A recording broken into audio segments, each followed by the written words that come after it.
like to welcome you all to the August 12th, 2009 public hearing of the Board of Architecture Review, and I appreciate everyone in attendance today. The board was established by zoning ordinance in 1958. Our first historic district was Gratz Park, and we now have a total of 14 historic districts throughout the county. The board, which is appointed by the mayor, confirmed by the Urban County Council, is a part of the Division of Historic Preservation. The Preservation Office maintains a full-time staff to assist you with your projects, and the board encourages and recommends that all applicants use them as a resource. The Preservation Office is located at 101 East Vine Street in room 220. My name is Derek Wingfield. I'm the chair of the board, and this evening we have all of the board members with us, and I'd like them all to introduce themselves, if they would, please. Nathan Billings. Monica Sumner. Greg Hosfield. Rob Magrish. Thank you all very much. It is our procedure to consider the applications in the order in which they are listed on our agenda.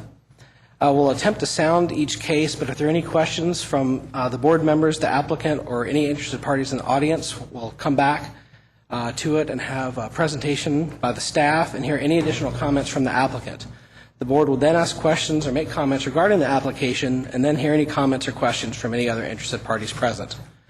The chair will then ask the board members to enter a motion. If you'd like to address the board this evening, please come to the microphone and state your name and address for the public record. I'd also ask that you please write your name on the sign-in sheet by the door so that all the information may be recorded correctly.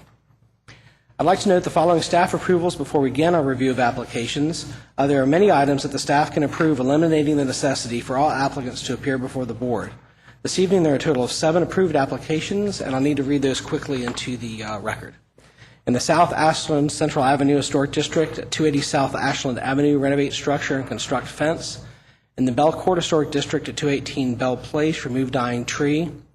There are 3 COAs in the Aylesford Historic District. The first one is at 601 East High Street, remove dying pin oak. At 338 Woodland Avenue, repair garage doors and siding. And at 360 Woodland Avenue, renovate porch and garage. In the Fayette Park Historic District at the Fayette Park Median, remove damaged pine tree. And finally, back in Belcourt at 152 Forest Avenue, renovate front door. We'll now proceed with the review of applications for certificates of appropriateness. And the first case this evening is in the South Ashland Central Avenue Historic District at 288 South Ashland Avenue. The scope of the work is to change the landscape and paving of a rear yard. Is that applicant present? Ma'am, if you'd like to come forward and give us your name and address, please.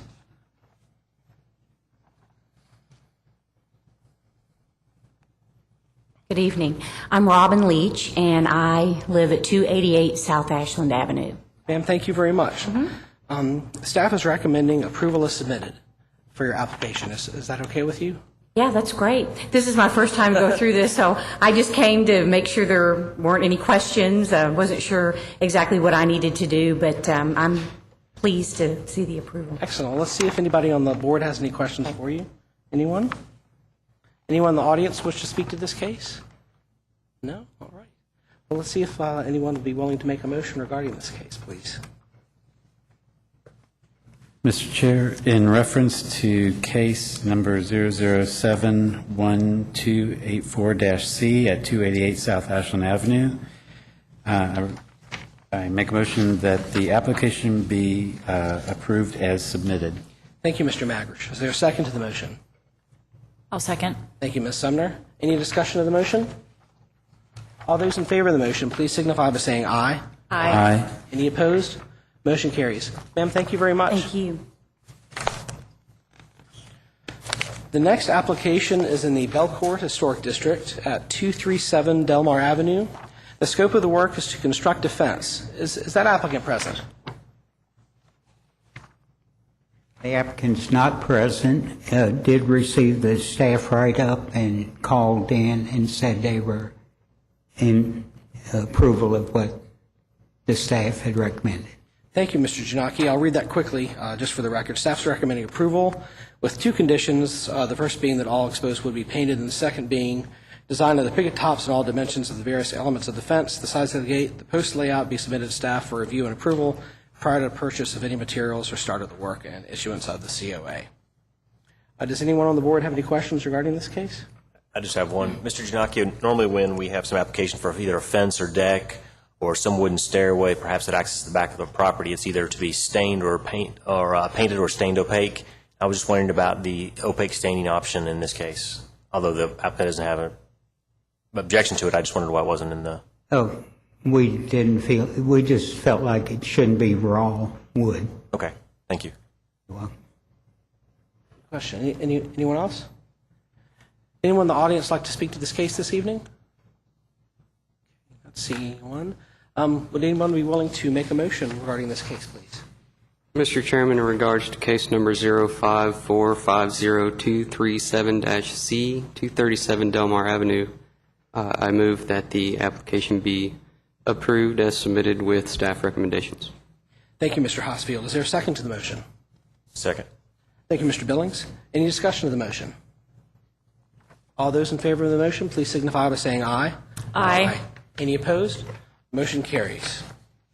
Okay, the next application is in the Aylesford Historic District at 409 East High Street. The scope of the work is to pave a driveway and install a storage shed. Is that applicant present? Sir, if you'd like to come forward and give us your name and address, please. My name's Tim Majors. I live at 409 East High Street. Sir, thank you very much. Staff is recommending approval is submitted with a condition that all exposed wood be painted or opaque stained. Are you comfortable with that? Yes. Excellent. Let's see if anyone on the board has any comments or questions for you. Anyone? Would anyone in the audience like to speak to this case this evening? Okay, not seeing anyone. I'd certainly entertain a motion on this one, please. Mr. Chairman, in reference to case number 092-90409-D, 409 East High Street, I would make a motion that the application be approved as submitted with the staff recommendation. Thank you, Ms. Sumner. Is there a second to the motion? Second. Thank you, Mr. Magrish. Any discussion of the motion? All those in favor of the motion, please signify by saying aye. Aye. Any opposed? Motion carries. Sir, thank you very much. Thank you. Appreciate it. All right. The next application is also in the Aylesford Historic District. This one's at 342 Aylesford Place. The scope of the work is to replace, repair a rear deck, stairs, and a railing. Is that applicant present? Sir, if you'd like to come forward and give us your name and address, please.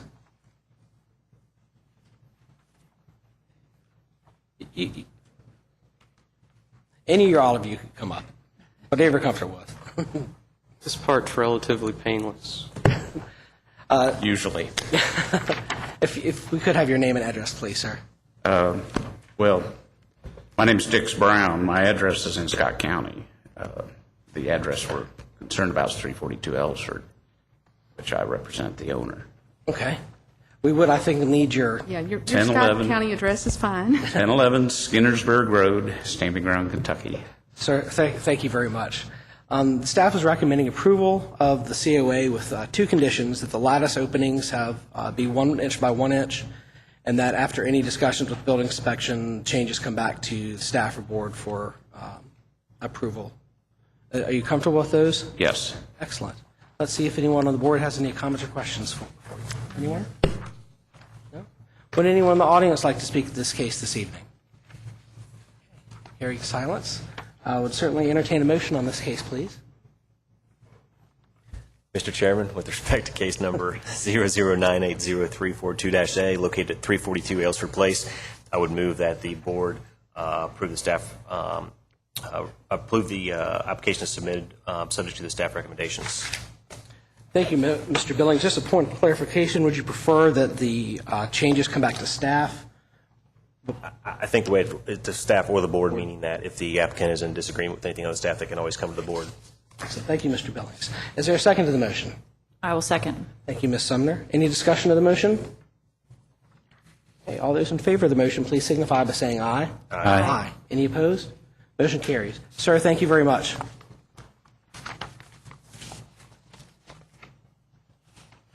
Okay. The next application is in the Western Suburbs Historic District. Make sure I didn't skip one there. Okay, it's 620 to 628 West Main Street. The scope of the work is to reissue previously issued certificate of appropriateness. Is that applicant present? The applicant is not present but did receive a copy of the write-up. Thank you, Mr. Ginocchio. This is, what's going on here is the previous certificate of appropriateness has expired, and in order for work to take place, a new certificate will have to be issued. Does anyone on the board have any comments or questions regarding this case? Mr. Ginocchio, has there been any significant changes to the property or surrounding structures that might impact the application at this time? I didn't see any from the report, but just wanted to make sure. No changes. Thank you. Okay. Thank you, Mr. Billings. Anyone in the audience wish to speak to this case this evening? No? If anyone would be willing to make a motion regarding this case, would Mr. be Chair. happy. Oh, sorry. Mr. Chair, in reference to case 1227064-C at 620, 628 West Main Street, I'd like to approve the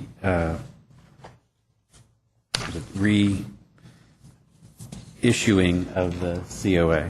Thank you, Mr. Magrish. Is there a second to the motion? I'll second. Thank you, Mr. Hosfield. Any discussion of the motion?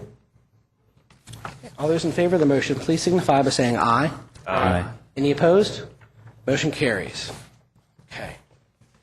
Let's see, the next case we have this evening, pardon me while I flip through here,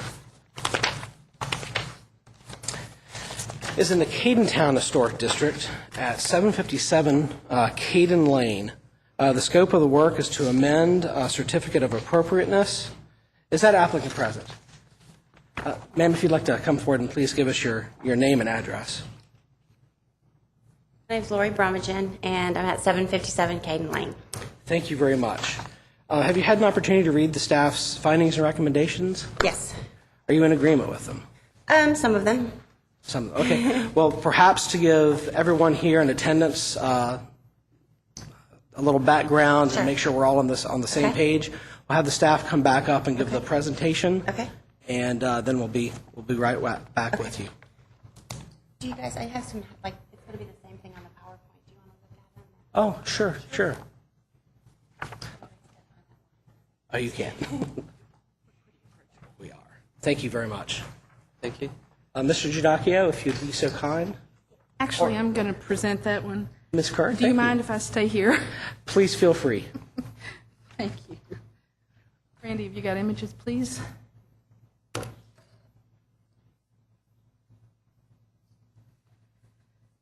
Yes, as the board is aware, this proposal came before the board in February of this year and received a permit to build a single-family residence in a garage.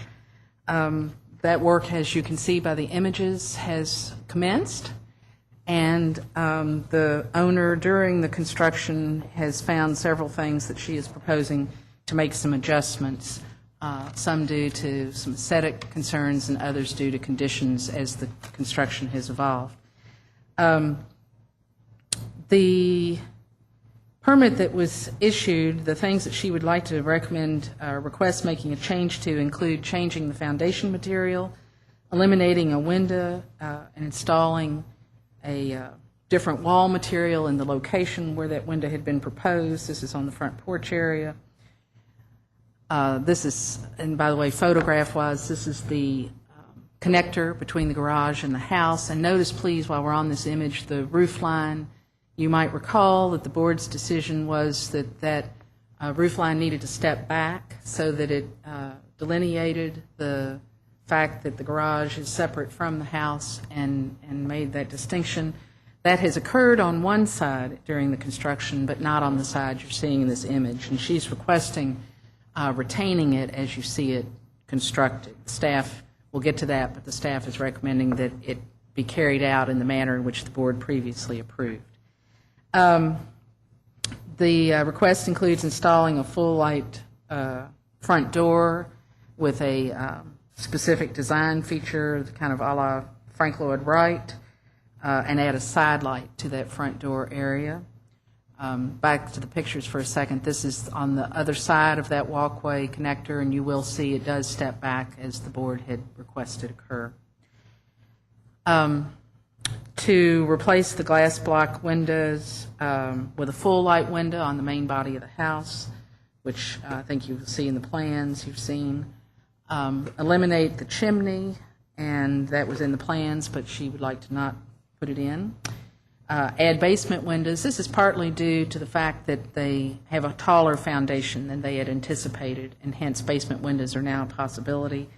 This was due to some land and rock and water issues as the construction evolved.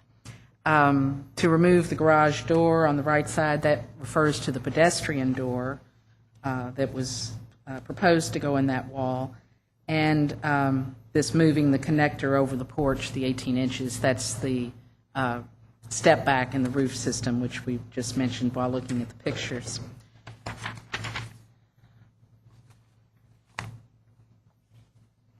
On the wall materials, the plans called for the front projecting bay to be stone, as well as the foundation, and she would now like to put stone not only on where it was approved, but also on the front and columns and porch foundation area. So you've got that in your plans. Randy, do you have the plans? We'll keep going till you find that. And then on the three elevations per the foundation, she would like to install a brick foundation to cover that in brick, which is a change from what was previously approved. Also on the garage, to have that foundation in brick treatment as well, and to continue the stone on the inside wall of the porch and terminate it in the plane that meets the wall with the front door and the windows. This is where that window was proposed. She's suggesting taking that window out and having the stone come along on the, as you face the house, the left of the projecting bay, so that it abuts the front elevation, including the front door area. And I mentioned about removing the wall. There is an explanation here in your report about the foundation pour and the fact that it's a foot 6 inches higher than originally intended. This is, as I mentioned, due to rock and water conditions. And so now she does need steps, but they are not part of the application at this point. We didn't have the details on those steps. And so that'll need to be resolved in the future as the project continues. The guidelines are here in the report for your reference. And in the findings, the relative to the basement windows, the proposal to change the glass block window, and to the glass block going to a full glass, more traditional window, and the proposal to remove the pedestrian door from the garage elevation, all is within the guidelines noted within this report. The request to eliminate the chimney is also within the guidelines. Frequently, you'll find that including chimneys is highly recommended, but in this instance, chimneys actually haven't been, or certainly in today's time, aren't much of a signature of the architectural features that are in Cadentown, so it's a little bit different scenario, hence making it possible within the guidelines to eliminate that chimney, perhaps. Relative to the connector on the garage, at the February meeting, with the board and the staff and the applicant's discussion at that time, I think it was discussed at some length, the issues of the importance of having that step-in on either side, and the staff would recommend that that continue to be, and that the proposal not be revised to reflect the as-built. Relative to the change of the front door, the staff is recommending that that not be approved because the design does mimic history in the sense of putting this very Frank Lloyd Wright-esque design. I think per the guidelines, something that would be more consistent with the overall contemporary approach, still being compatible with the historic features, would be just to put a full light glass door in that sense. I feel like I've missed something. Amelia is, of course, who has been working very closely with the applicant, and she's away at a training conference this week about windows. So I'm pitch hitting for her, but certainly if you have questions. Per the recommendations, the staff recommends approval of the following, that the wall material be, the conditions, we recommend approval, and then the conditions, the wall material be hardy plank with either stone or brick details, elimination of the interior porch window, the installation of a full light door and side light, basement windows, and the replacement of the glass block window to be a full light window, and the removal of the pedestrian garage door. The connecting roof is recommended that it be as previously approved, and all the details to come back to the staff on all these things. Then the staff is recommending disapproval of the Frank Lloyd Wright style door and the stone replacing the hardy plank on the interior porch wall. That being, it's, as I say, we're recommending remove the window, but not use stone as the finished material, but do it in hardy plank. And with that, the applicant is here, and I know has things that she would like to provide to you also. Ms. Carr, thank you very much. Ma'am, if you'd like to come back up. It's a lot of stuff, sorry about that. As we started building, there was things that came up that was like, oh, no. But the number one, the foundation material, the reason why I went, I mean, I remember like, I don't know how many sessions ago, it was like, well, why aren't you doing brick? You know, brick is around the neighborhood. And so we approved stone. When we approved stone around everything. If you look at the front, everything, the columns are stone, the front is stone, everything around it is stone. So it's already been approved for the whole front facade and front columns and the front thing all to be stone.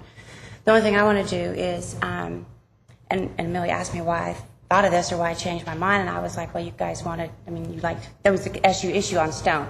One, it's cheaper, and they already built the stone brick out, so, and it matches about the same color of the stone. Did I say brick? So I thought, well, I might as well go with brick around the whole other stuff, leave the front as was approved, and then just finish out the rest of it with stone. So that was my thinking on that. So the columns, and then I asked Amelia, it doesn't matter with me whether the front facade is brick or the stone. The front facade is stone, and the stone goes back to the front door. It doesn't matter either way to me. That's not a big issue. So however you guys decide on that is where I'll go with that. The window, I was reading this through, and that was the first time I realized, oh, the window's not there. So yes, there will be a window there. I mean, I just didn't realize it wasn't. No, I didn't know It's fine to it leave was it, gone. too. We So, thought you were planning to delete it. So, no, I didn't. the staff didn't would notice it concur, gone. though, with continuing on as previously approved with your window, should that be your desire. So whatever y'all decide on the brick, on the stone on the front, with the stone going around the corner to into the porch area, whatever y'all decide on that. But the window will still be there. I just didn't notice it wasn't there. My proposal is that we change it from stone from the front left corner, go from stone to brick, then go all the way around the rest of the house with brick. Just because there's such, I mean, I looked at that house and I was like, oh my God, because it's like she said, it's like a foot something higher. If it was stone, I would only think of covering stone with that, but it's like that much. I'm gonna grade it up so it doesn't look so vast. But I thought brick would look better around that area rather than stone, just because I thought it would look better. So that's that part. Any questions on that one? Yeah, maybe we'll, let's see, if anyone has any, you want to go through the whole thing list? first? Can we go through the whole list and then Okay. come back? I don't think, do y'all have a picture of the door I picked out, ma'am? Yes, we do. Yes, it's in their material. It is, the front door. I didn't think that was a Frank Lloyd Wright. I thought it was pretty popular. So it didn't look old-fashioned or whatever to me. It looked more modern. So that was the least. When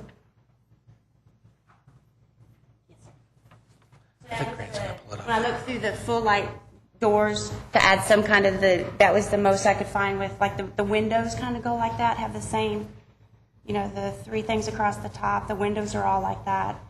So I thought that would kind of go with the whole front porch. If you looked at the window style and the porch like that, that would kind of go rather than just a plain front door. It gives a little bit more privacy. And I just thought it goes with windows in the whole front side. So that's why I picked that one. And then the side light, just to bring in more light to the area. The block window, I'm just going with it. It's over the bathroom on the right-hand side. I'm just, instead of a block, I'm just going with the approved picture window. Just changing that over. It's cheaper and it goes with that.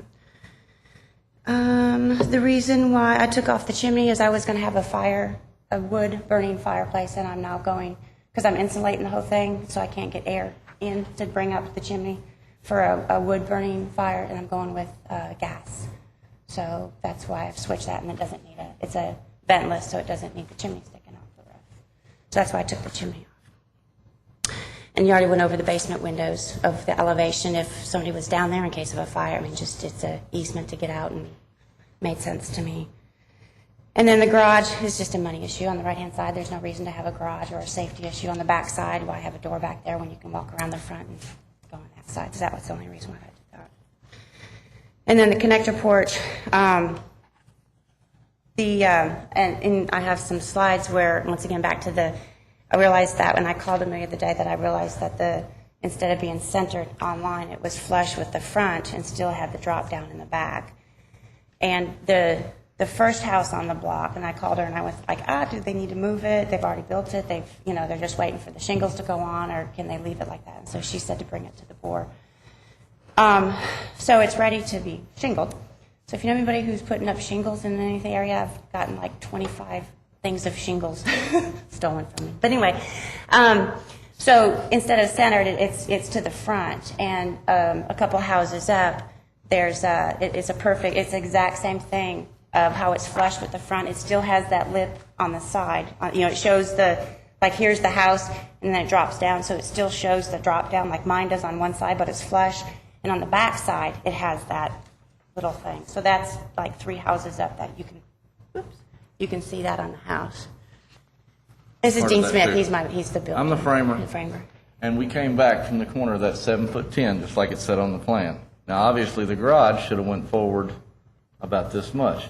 Now, if we slide that back, by the time you have your overhang, the rakes, you're going to have this much underneath of it. So you're going to have, I don't know that they're going to be able to get anything underneath of it to stop it anyway if they put it on that one side, if that makes any sense what I'm saying. You slide that back because you've only got this much room on the back, well, you cut that in half. Then you take your gutter board out of it. What are you going to have up there? Little bitty piece. And it's way back in the back, so actually I've been praying that I didn't have to move that thing. Well, I can speak to that just a bit. What we did here on the board was not to determine dimensions or the details. I understand what you're saying, and that is a tight spot. Sounds like a solution to that would be to scoot it in even further. Our request here was simply that there was a break in the roof line. Now, how it got done and what the dimensions were not up to us, so we can't really apologize for the gap between the roofs. We'd like to, because that's no fun to frame and flash, I know. But we can talk about that some more in just a moment. Yeah, that's my hard battle. I'm hoping not to go back. And I think those are somewhere in here it said aluminum garage. The garage door and pedestrian door will be consisted of aluminum. I don't know where that came from because I was going to do fiberglass. Just because aluminum, once you hit it, it bends and it leaves that dent in there. So you're always living with a dent in your door versus fiberglass. The aesthetics is just the same on fiberglass as it is aluminum, and you don't have to live with that dent in your door. So I don't know where that came from. But hold on.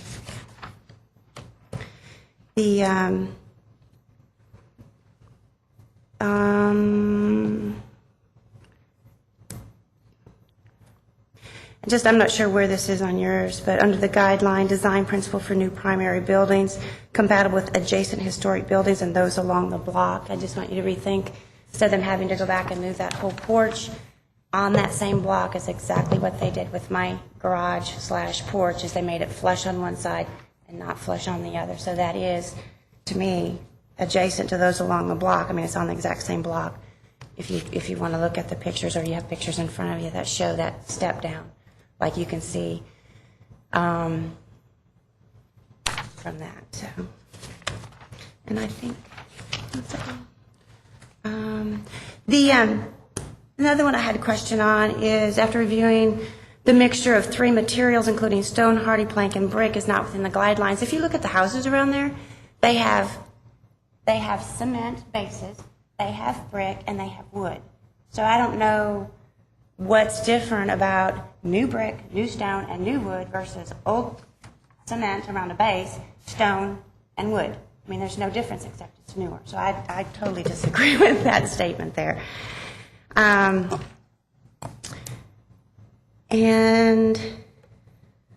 the other one below that, where it says also the applicant was requesting to increase the surface of covered in stone.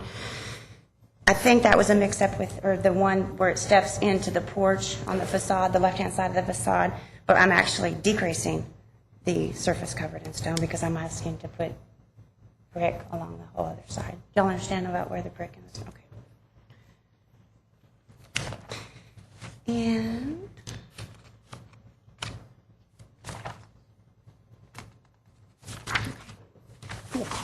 Thank you. Let's see if anyone has any questions or comments for you here. okay. Anyone like to go first?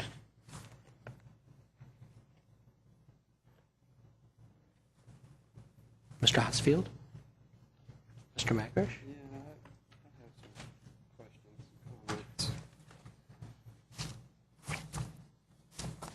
Figure out where to start.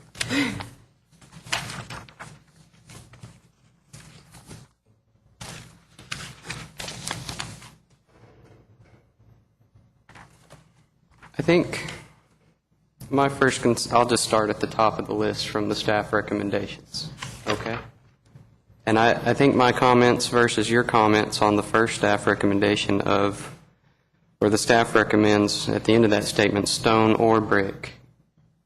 I don't have a problem with the quantity of materials, like you're saying, throughout the neighborhood. There are other instances where there are three major components or elements, and that's okay with me. I think the issue, my thoughts on it are brick and stone together is not desirable.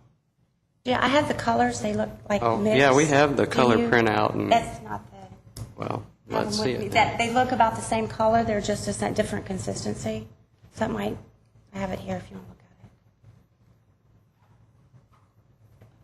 to look at it. It doesn't really solve my problem. That doesn't. Oh, I thought you were talking about because it's a totally different color. No, But they're basically the same shade, so you really wouldn't notice. You want to set them up so they can look at them if you'd like. That's I fine. could Just see set 'em him on if the you put counter. him in those two chairs there. Put That'd 'em be anywhere. fine. Still, the brick versus stone together is the problem. It's not the quantity of materials. It's brick and stone together. So I support the staff's recommendation for the first point, that it either be hardy plank with stone or hardy plank with brick. Even though the different houses in that area have different material, there's 3 different materials on one house in that area. Several different actually houses. Right.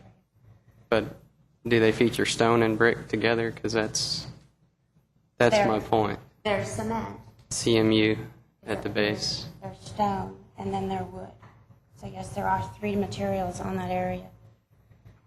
Yeah, go On ahead. Todd's Road, there is.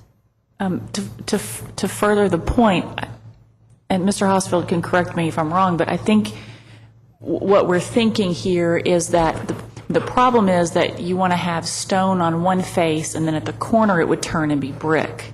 So it's not really how things would be constructed. These are veneer materials, so it's easy for us just to stick it on there.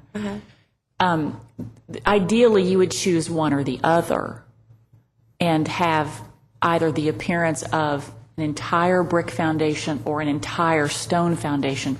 The issue is that when they meet at the corner, the material changes. And if this were structural stone that had been quarried and the foundation was resting on the stone, no one would ever stop it at a corner and use an alternate material. Because what you're talking about, the other houses, is that it's more in a layered, but I bet you it's consistent around the body. So that's what I'm talking about. It's choosing where to break it. Is that more what we're trying to get at here? That's a good point, but I'd also add that there's a stark contrast between the CMU foundation and stone That's right, but materials. she's not going to have that. Well, Either way. that's why I'd be okay with the other one than I am with this one, because Right. they're too similar. They're too similar? The brick and the stone together, I'd want them to be very different, or all one or all the other. So let me ask you this question. The houses in that area are just, basically their foundation is painted, stone, left, because Right. it's cement. Right. Stone painted. So is that okay just to leave mine basically and paint it? Because that's even cheaper than putting stone on there. I mean, the other houses in that area that way. It would, within the guidelines, need to be parged to give it a finish, but it could still look, be that coloration and all, would be appropriate to do that. But to just leave exposed cinder block or concrete block would not be It's recommended. poured concrete. Poured concrete, What you would do is apply like a cementuous coating, a trowel coating onto it. right. To do in the first place. Okay. But that does fall within the guidelines. Do that. Okay, does the color matter? Because I was told No, by we're not dealing with color here at all. Okay, if the color doesn't matter, then why do these match so much? Like Greg said, they match too closely, was his concern. Well, So if color doesn't matter, and Color Amelia does said I not could matter. pick out, then why does it matter that this is stone and they match too much? I don't know. Well, that's my personal preference. If they were set side by side, I don't, like I said, we're not going to discuss color at this point. Just for clarification, not Yes, just please. about your project, but others, the process does not review paint colors or color applied to things like that, but when it's inherent in the building material, like the veneer stones and the veneer bricks, you can't change that color. I mean, you could apply paint to it, I guess, but I mean, in that sense, it is part of the review process because it's part of the element that you're applying to the building. Painted colors are considered, they can change over time. People can paint something with white columns, and then 10 years later, they can paint it with pink columns and blah, blah, blah. So, but the color of the fabric of materials is permanent on structures. So it can be reviewed relative to how they read together architecturally. Okay. Lost me on that one, but okay. I think, just to throw one other thing, from the beginning when you brought this in, I really felt that stone was not the best choice Oh, it's not? because stone, yes. because the stone, because of the fact that most of the other houses that have masonry elements, it's brick. So if there's two things that I'd be looking at is that, number one, I think if you went with brick everywhere you're proposing to have masonry, including on the front, that one front facade, it might be more contextual. But then, on the other hand, historically in central Kentucky, the early houses have stone foundations, and then they might have a combination of brick and wood as the body of the structure, but the foundation, if stone is used and not for the entire structure, it's usually just in the foundation. So I was thinking if you wanted to pursue having the two materials, you might want to just flip it and have the brick on the body of the house and the stone on the foundation.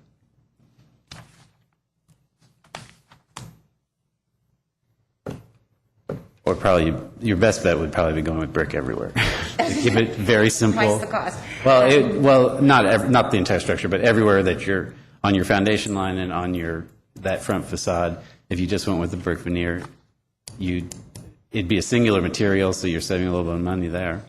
And I do think that the brick is more contextual for the Cadentown area.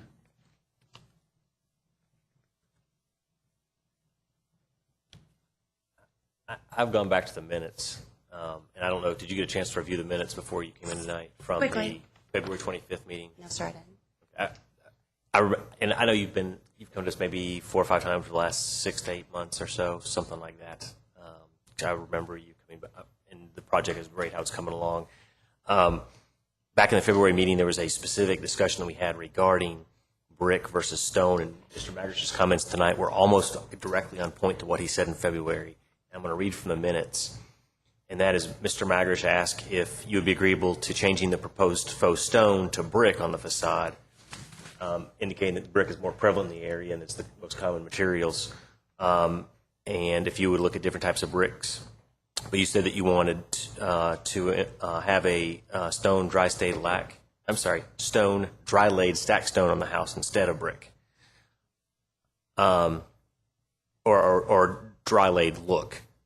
There's going to be mortar. What do you call it? Mortar between it. Okay. I never. The staff has furthered since the board meeting. It's what the minutes reflected that time. And that Ms. Sumner also agreed with that concerning the use of the stone was not prevalent.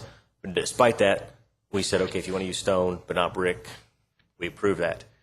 I think overall, hearing these comments, the board has a concern tonight that we had approved stone instead of brick because of your desires to find it within the guidelines, and now we're being asked to go back on what we've done and to impose a brick inside the stone as well, in that it does not look consistent to use faux stone on the front, but yet brick foundation on the three sides around the back. That it really needs to be sort of one or the other, but not both.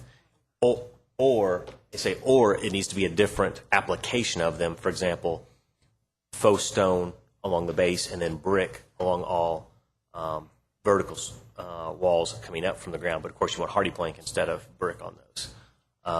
So I think when I went back and looked at the minutes, there's a discongruity between the discussion we had in February and tonight with respect to changing the materials from the ground up along the foundation, and that we're sort of taking a step back to where we were with the discussion about brick and stone. So I think our concern is that the same was in February. Both don't work together with respect to the foundation and then using the faux stone on the front, that perhaps the other way might work. We haven't really talked about that much, but that the faux stone on the front but a brick foundation would not be appropriate under the guidelines. So if as mentioned before then, if, like I said, the other ones are just painted, like the stone on the bottom is just kind of like, not stone, brick or whatever, or cement, whatever they put them, it was just painted on a lot of them, white or whatever color it is. Then I guess maybe I'll keep the stone on the front. And I'd like to do the poles too, because that kind of matches. It kind of looked funny if those were anything different than what matches the front. And then wherever you all decide on the foundation, just do the foundation as what's in the neighborhood is a painted cement. I think another point is that the foundation line needs to be continuous around the whole structure. Mm-hmm. So even on the front facade, you would still have that I arch. just thought it would look funny to have two different, on the front, like you were saying, the two different materials. So on the front, I thought it would look really funny to have the stone and the brick, where the brick comes up and then the stone starts here. I thought that would look funny. But so if we No, you're right. It would look funny. That's why I decided to do stone and then start on the side where I could put a tree. But that's the same. But the same principle's in effect. If it would look funny going stone to brick, it then's going to look funny coming around the sides then with just the brick foundation when you have stone above it. It would really need to be almost reversed if you want to look at a historic structure. And it looks like most of these homes are actually, poured concrete foundations and then brick above, not limestone or some type of cured stone walls. But I think what you're talking about is you're sort of reversing the normal lay of the materials. And it's not so much the color that we're concerned about. It's the material that we're discussing. So whether it's painted or not is sort of irrelevant. I don't want to say totally, but sort of irrelevant. Does that make any sense? Well, one of the things that has come up because of the construction issues that caused you to have to raise the foundation by 12 inches or 18 or whatever it is, in comparison to the historic structures within the Cadentown district, those structures are all very low to the ground. Even of course, the earliest ones are, and even the ones that were built like in the probably 50s and 1960s. So your foundation issue has actually become more sort of unique to your structure than the other structures in the neighborhood because it's so exposed. I mean, I imagine eventually you'll have some kind of plantings and things like that. But architecturally, it's a different animal than what it originally was going to be. And I totally understand why that happened because we run into stone and groundwater and all that in Lexington all the time. But I think that you need to pay a little bit closer attention to how that's handled, and that is why that if you want to use a masonry material on it, I think that you can look at the historic foundations, and they were either brick or stone. But if the foundation, let's say the foundation's brick, then the base of the house is brick. They would never, ever put a brick foundation on a stone house. But you could have a stone foundation with a brick house body. So you can go anywhere in town, any of the historic districts, anywhere in town, and you'll see that combination. So if you're looking at masonry, and that's sort of really the design that you want to have, that's why I would urge you to probably go with the brick everywhere and eliminate the stone completely. So on your facade, where you had stone plan, go with brick as your foundation, and just make it a singular material all the way around. As a comment, I would support that idea, yes. I know that's not exactly what you want, but I think that if you're looking at contextual, the context and the architecture, overall you'll have a more, you'll be pleased with the building because you'll have a more homogeneous, thank you, use of materials. And I think it will give you a cleaner lines and let the architecture of the building stand out more clearly. Can we table this decision? Just let me think. I don't want to make I mean, you all are giving me suggestions. Let me think about it. I mean, it's a big investment and a big change. Can I think about that one? Or do we have to come to a conclusion on that one? Is the change of the proposed foundation walls from stone, the faux stone, to the brick a cost consideration, or was it just yours from a design consideration? It was cost.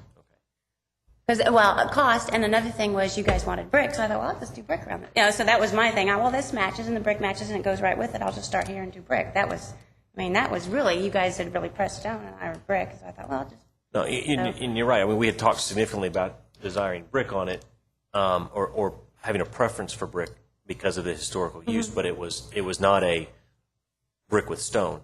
It was a brick or stone discussion. And so I think I understand what you're doing. You're trying to come back and say, hey, I heard y'all saying brick. I want to try to accommodate what y'all said. And I think it's sort of like one more ingredient sort of spoils the stew type situation. So no, it was cost, and it was because there was like, now I have this much more to fill versus this much because there's twice as much cement now exposed. And I'm like, so it's going to cost 3 times as much to put the stone all the way around than it would be the... Well, that's why I'm saying you could use the brick, and if you use the brick everywhere and don't have the stone on that one facade that had previously been shown with stone, you'll be using the same material everywhere. So actually, your cost might go down because you're actually using more of the same, and usually your cost goes down as you increase the quantities. So it might be overall a cost-saving step for you as well. Could staff ask the applicant a clarification? You guys already framed that all in for stone in the front?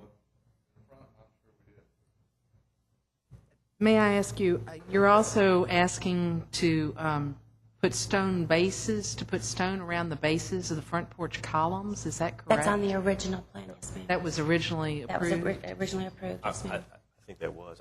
Okay. That was part of our discussion, was because that front dormer that comes out, because she wanted to, I'm sorry, yeah, the front projection, thank you, was going to be all stone rather than brick, and that was one of our discussions. Then it was going to go across the front of the porch columns.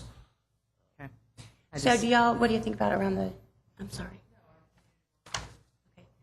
What do y'all want, like the inside? Like if it steps in, do you want that hardy plank or stone? Where the porch meets the facade that sticks out? Do you mean the side of the projected piece? It needs to be the same material as the front. Front of the porch or front of the house? Projected, the front of the projected piece. So if it was Whatever stone or the brick, it has to be stone or brick in there. Okay. That's Yeah, just keep it the same. okay. But And there is a window there. They just didn't put it. yeah. Well, our plans show that it's there, but it's been marked out to be removed. It will be there. And regardless of that, the material should that body is represented as a piece Okay. So it should be wrapped in the same material. That would be logical. Okay, that's fine. I would just to point out, Ms. Sumner, that's against the staff's recommendation.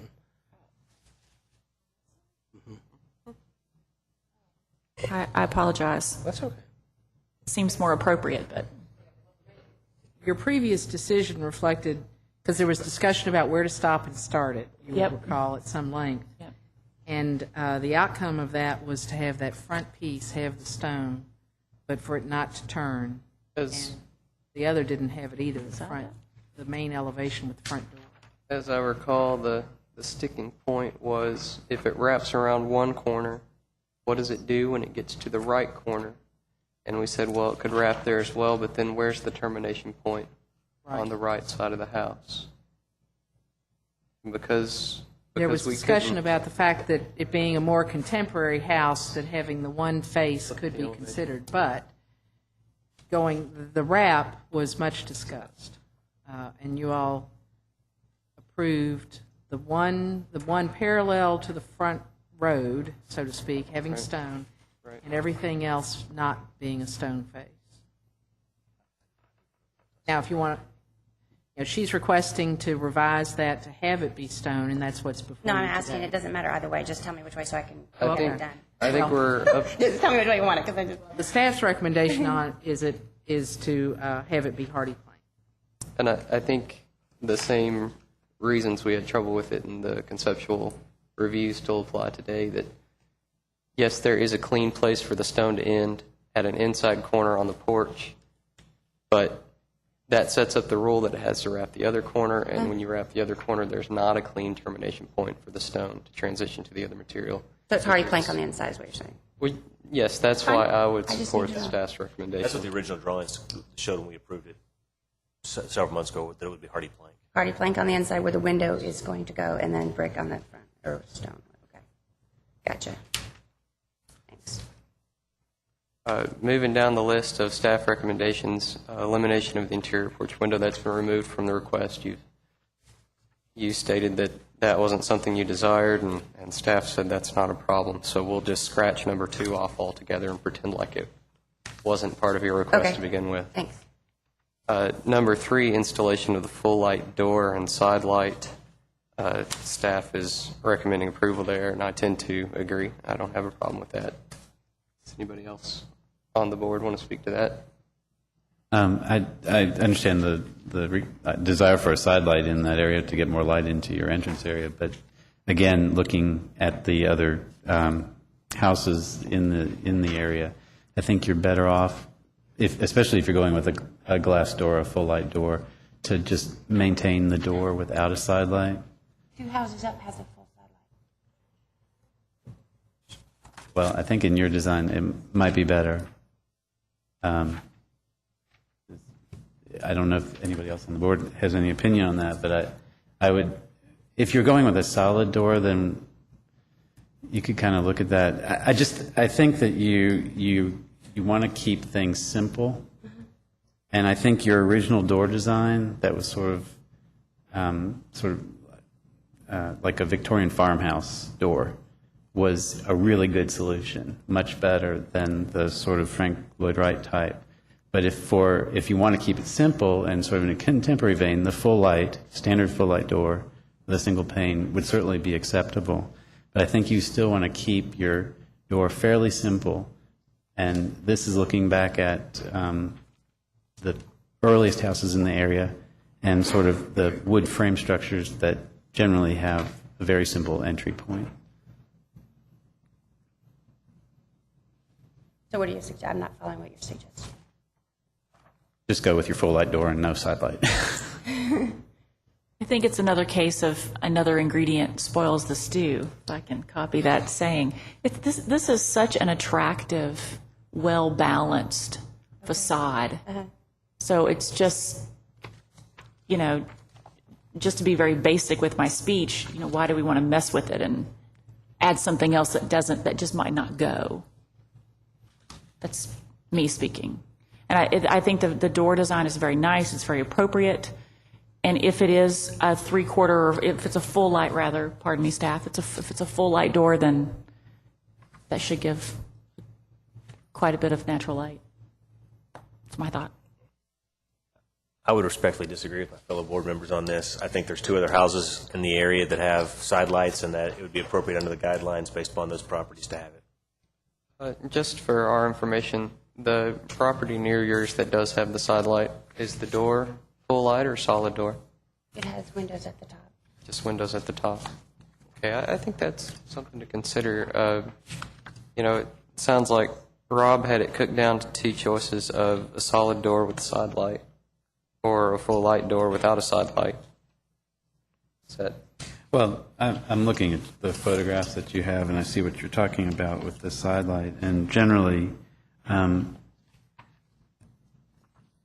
well, I mean, they're in the neighborhood. They are part of the character of the neighborhood. But I can almost guarantee you in almost every case it was a remodeling. It was added to the house at a later date. And so I think that it made, although it's there and it's existing, let's say it's not today, it might not be considered an appropriate design feature. And I think since you're starting from scratch, to keep it very simple would really be your best bet.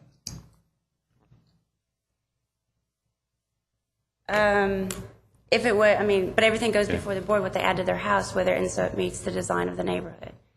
So whether it was put in yesterday or 25 years ago, it meets still the design of the neighborhood, and it's still part of that neighborhood. Yeah, you're correct about that. I'm saying that since this is new, and you're trying to respect the architecture in the neighborhood, be simple. This house is already larger in scale, and don't get me wrong, it's a very nice house, but it's larger in scale, it's now higher, it's chained, it is not replicating in any way, but it's also somewhat different than what's happening in the entire neighborhood. So by keeping the details very simple, that is your gesture, your sort of respect back to what existed there in the past. And in this particular case, just keeping a very simple entry door, which can be enhanced with, if you want to put some, coach lights or something, whatever, your lighting system or plants, whatever, you can enhance it, but the architecture of it, I think, should be kept as simple as possible. That goes back to, the brick and everything being all the same. I think simple, and you'll end up with something that's very pleasing. So you're saying full light door with no design at all on the door? That would be the standard, just a straight, that would fall within the recommendations. The full light doors that have designs or patterns, whether it's this sort of Frank Lloyd Wright design that you have in your packet, or others that are sort of pseudo-Victorian, things like that, would not really be appropriate. So is it the 3/4 light, it's still just a plain clear glass? Can I put any kind of frost on it for security? Well, yeah, that would be all right. But I think if you want to go back to the staff with your final door selection, I think that they can help you, give you some exact examples. Just not the side light is what you're saying. See, I don't understand it because there's a side light right at the door. So I don't understand why you're saying no against the side light, because it has one up to 2 houses, 3 houses up. Right. So I don't know. And then, actually the church has one. Of course, it's a church, but they have side lights on both sides. So on each side of me, I have a church with 2 side lights and a house with 1 side light. Right. But yet, no side light in mine. I don't understand that. So. This is my opinion. Obviously, there is a little bit of disagreement up on the board, so I think you could make an argument either way. I don't want to speak for Mr. Magrish or Mr. Hosfield, but I think their argument is that it's a solid to open ratio, and all those structures, the door, whether it's mainly solid and there's a little bit of piercing with windows at the top of the doors, it's a solid, for all intents and purposes, door, and then the light is being let in on 1 side or 2 sides. And then to further that having an open full light door with a full side light, there's not that relationship between an opening in the facade of the structure and a solid mass. Okay. And I also would point out that the staff is recommending approval of both a full light door and a side light.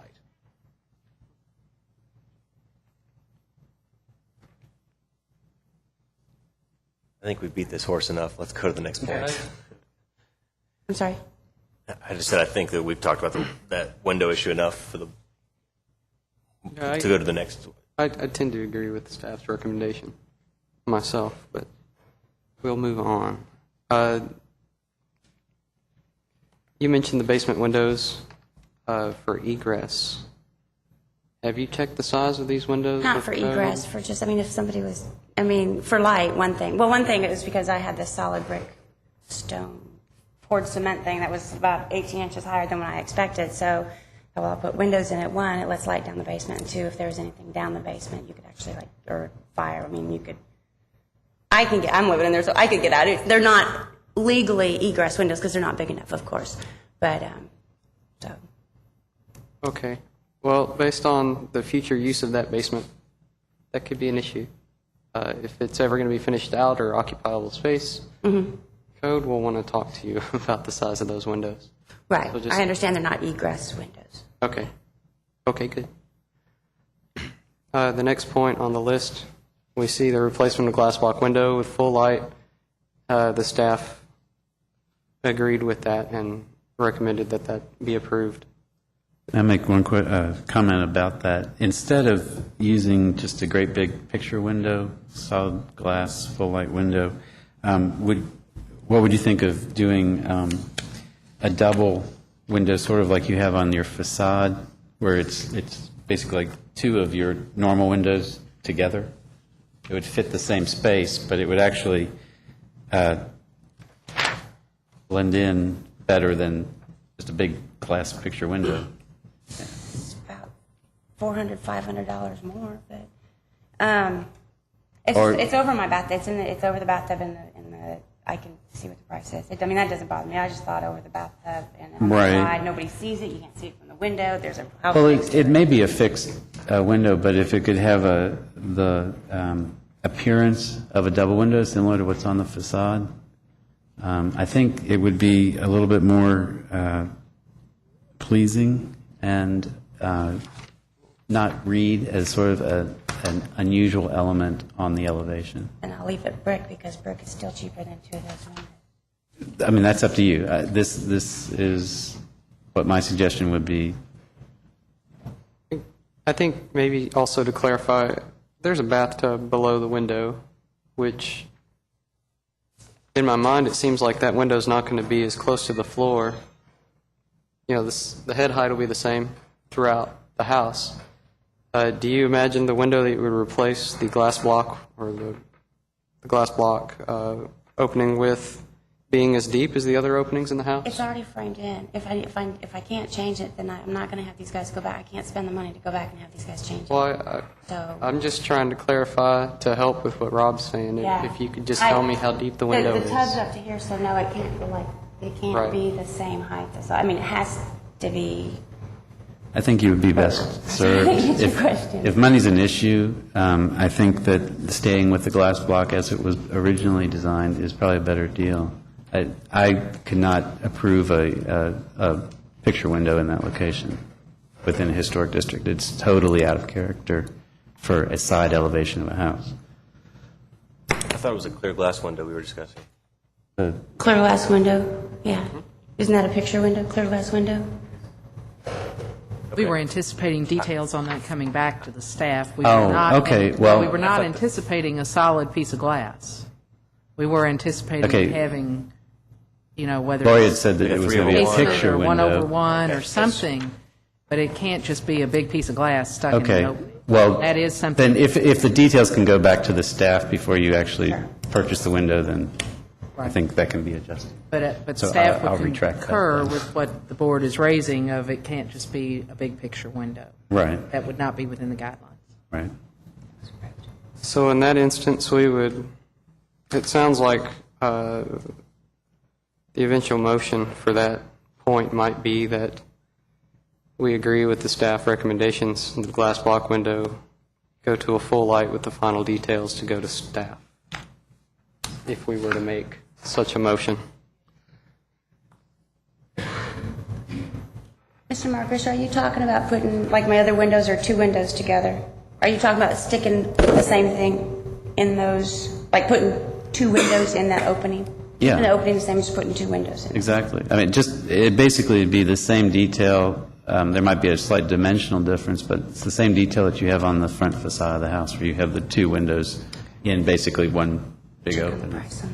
And these are details Right. that you can work with staff on. Okay. No, we Udaf. don't think we're able to redesign it here tonight. It's inappropriate. Just to keep going down the list, to keep us on track, the removal of the garage door, the staff is fine with that, and I tend to agree. Are there any?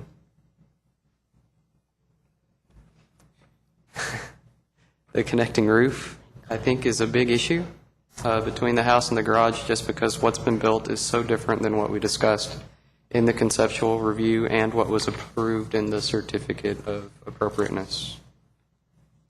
And, based on your builder's comments earlier, and I totally sympathize and understand the issues of flashing and getting the detail underneath the eave of the porch is an issue. However, building it out flush goes directly against our certificate of appropriateness and our previous discussions.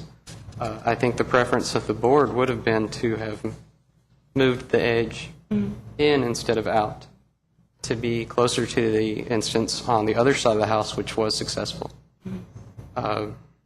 So I'm going to, I agree with the staff's recommendation there that we can't give on that. And I understand that there are other instances in the neighborhood where that line might be continuous, but those instances that I see in the pictures are all the way across the front of the house, and there's not an attempt at all made to separate the garage from the house, which is different than what we're doing here in your design, where the garage is more of a disconnect and treated as a separate structure. So I tend to agree with the staff's recommendations for the the connecting roof. Anyone care to add to that? So even though it's half, you can't see either side from the street, nobody's going to see above and the sides. So half of it is there anything to put on the other side to break that roof up? Is there anything to?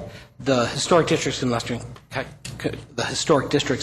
cover 360 degrees, all facades, Oh, okay. and not just the front, and including the site, the whole lot. Is there a roof, is there anything different besides moving that whole thing over that we could do with the roof?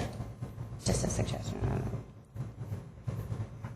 Do you have any suggestions of me turning it completely off and having to move it back this far? I'm really walking up, I'm really dreading taking this. I'm sorry, could you come to the microphone, please, so your comments will be on the record? Sure.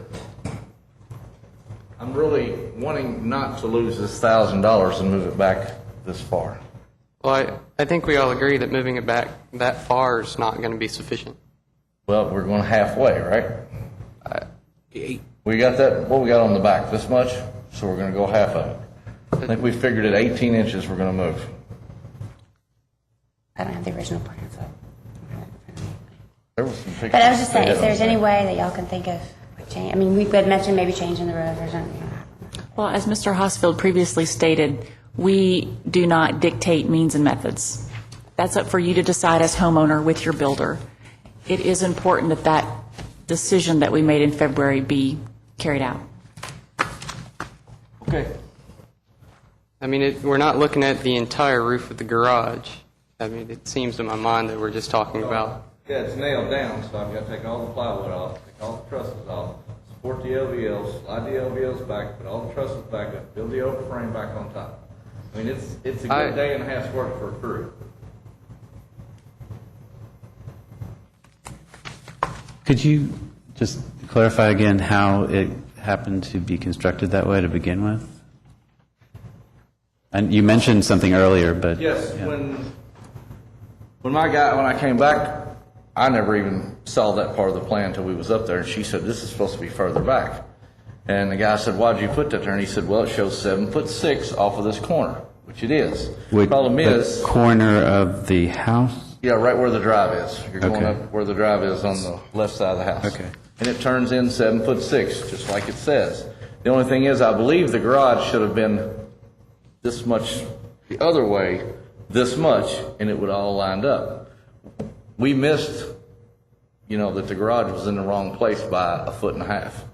Okay, so the garage So that's what- was built before the house, is that correct? Well, they were built in at the same time, but see, the foundation went in, so when we put... So the last garage thing is we put up actually was the breezeway. smaller than the original plan?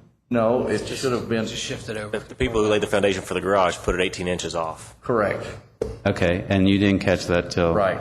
So then we said, well, maybe we can go down here and, Well, I think our point is that the solution is in direct contradiction with what we had discussed before. That's where I'll leave it. well, I figure I have nothing to lose. I'm going to lose $1,000 if I don't win, so now I'm going to lose $1,000. So at least I've come down here and stated, hey, I've tried. We I mean- appreciate your effort. Absolutely. So, kids need to lose weight anymore.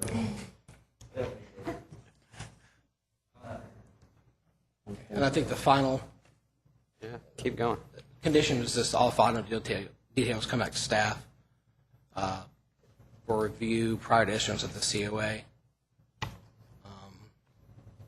Also, the staff, if I could, would note that the board might want to consider adding to that list, and anything, obviously, the board feels they should, but what comes to mind is about the foundation resolution. I think we should have an entry specific to what the board's pleasure is about the foundation resolution, please. I believe that the applicant was requesting us to table the foundation discussion.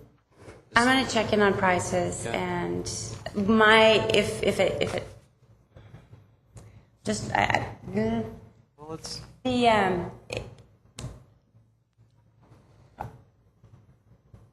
if I had to do either brick or stone, I would probably do stone in the front. And then, like the other houses where you said just put on whatever, that's not stucco, but whatever you paint, like the other houses are painted like white or whatever around the whole base of every house in there is basically painted whatever color, and go with the stone on the front. You guys are just going to have to tell me where to, do you stop at the porch? Do you paint the front part of the porch? Do you do the stairs? Well, I think this is a part of that detailing might be able to work out with staff.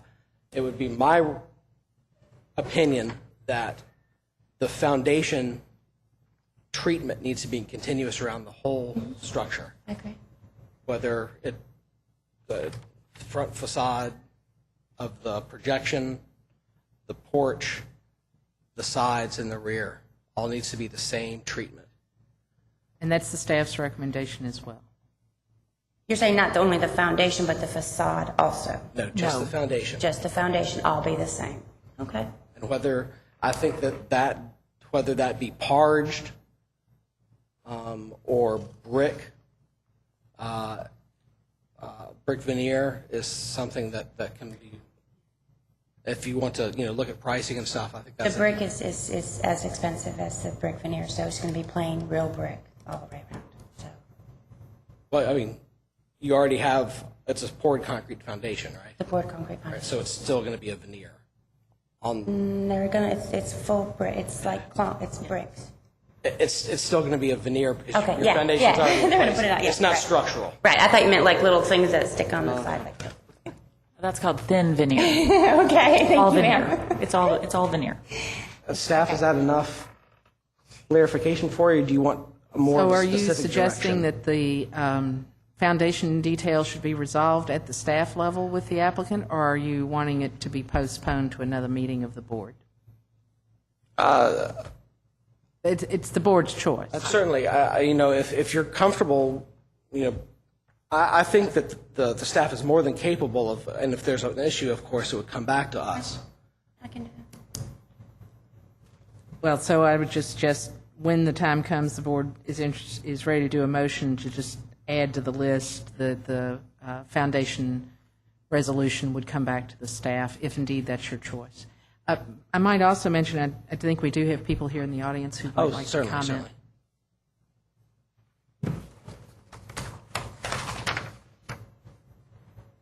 Does anyone else on the board have any comments or questions for the applicant at this time? Just while we're talking about point number 1 here, if we were to make a motion that involved the foundation resolution to come back to staff, where does that leave wall material to be hardy? Will we just scratch that entire first point out? I believe there's still the issue of the interior wall of the projection, the front projection. I think that's actually covered in That another had to be, spot. that has to be hardy plank. That's our plank. That's under the original application. So wall material, we Be can... hardy plank. Yeah, there you go. In the denial part of the staff recommendation, it addresses Yes, that's... denying switching that, in essence. So with that being stated in another place, I think we can scratch number 1 completely. So long as we address the foundation issue coming back to staff. Number 1 is change the foundation material. And, right, that one gets scratched because we're going to say something else about it later where the foundation resolution come back to staff, perhaps. Okay, any other comments or questions for the applicant at this time? Okay, thank you. Would anyone in the audience like to speak to this case this evening? Sir, yes, please, if you'd come forward and give us your name and address, please, sir.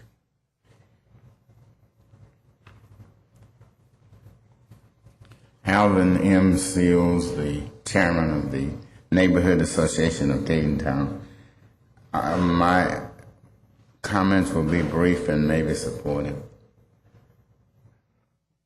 2 of us spent some time with the Historic Preservation Office personnel, 1 person I should say, on last Thursday, Friday, and we're pretty happy with their effort to communicate the clarity of this whole process. It got me today, but I feel that your efforts as the architectural board and my limited ability to know is trying to keep the historic preservation overlay concept, and I appreciate that. And that's basically it. And thanks to the historic preservation personnel. Sir, thank you very much for your comments and your participation. Mr. Seals, I had two follow-up comments for you that I know we've talked about before. One is just for informational purposes, we talked about your concern about properties in Cadentown. It doesn't have anything to do with this application per se, but I wanted to make sure I had the opportunity to follow up with you on the record. The blighted property tax that I told you about has been passed by council, is now in effect. The blighted property tax. You can contact Councilman James, who was largely responsible for getting it passed, and it's a great thing. And she's actually looking for, they were looking at, they still are, for people to help with that project. You may want to contact her. The second thing is council will be coming up with neighborhood matching grant funds this coming fall. Deadlines will be in August or September. I know you've expressed some interest in your homeowner association preserving properties out there and the historical integrity of them. Those are 2 things that your association can actively get involved in on a day-to-day basis to help protect and preserve properties. Because I know that was a concern when this project started. I think the current thing is a very good use of the land based upon what condition this property was in. But I wanted to make sure you knew about those things. So thank you. Thank you very much. Is it possible to get a copy when you all finish of this, the extra details that have come up today, just to let people in the neighborhood know, Yes, it'll be possible to either get a copy of the meeting on DVD or to get the minutes, either one. Okay, would anyone else in the audience like to speak to this case this evening? No? Anyone on the board have any further comments or questions? Does the applicant have any further comments or questions? Sir, thank you. Okay. Well, I'd certainly entertain a motion regarding this case, please. I'll try, but you'll have to be patient. First of all, I need to find the case number.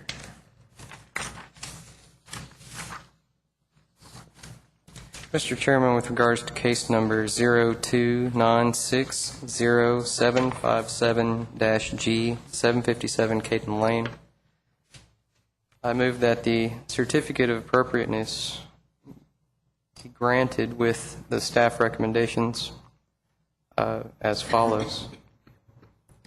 First of all, their original first recommendation be stricken and amended with foundation resolution to come back to staff as it pertains to stone or brick veneer. Staff's second recommendation, the elimination of interior porch window, be stricken, removed from the request, which was mentioned in accordance with staff approval as well. The third point, remain intact, the installation of full light door and side light, basement windows, the replacement of glass block window with full light, with the amendment that the final detail go to staff for final approval, and the removal of the garage door be approved.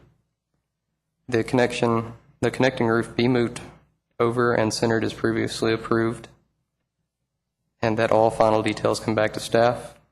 I would also include staff disapprovals for the Frank Lloyd Wright style door and the stone replacing the hardy plank on the interior porch wall leading from the projecting gable to the front porch recessed wall. Well said. Thank you, Mr. Magrish. Is there a second to the motion? I'm sorry, Mr. Hosfield. It's quite all right. Mr. Hosfield. Is there a second to the motion? Second. Thank you, Mr. Billings. It'll be quick. Sure. It said recommendations. Is that where y'all are at when you read that? The recommendations on the back of staff. Staff recommends approval of the following material. Yes. Is that what you did? The installation of a full light. So they recommend. So I'm looking at what I need to look at. So number 3, the installation of a full light door and side light. Yes. That's what staff is recommending. That's what staff's recommended. That's We haven't voted recommended. yet. I left it per the Okay. staff recommendation, yes. Okay. I did not alter And- that part. Per my comments, the consensus is to go with the staff's. Okay. So that was where that was coming from. It's good.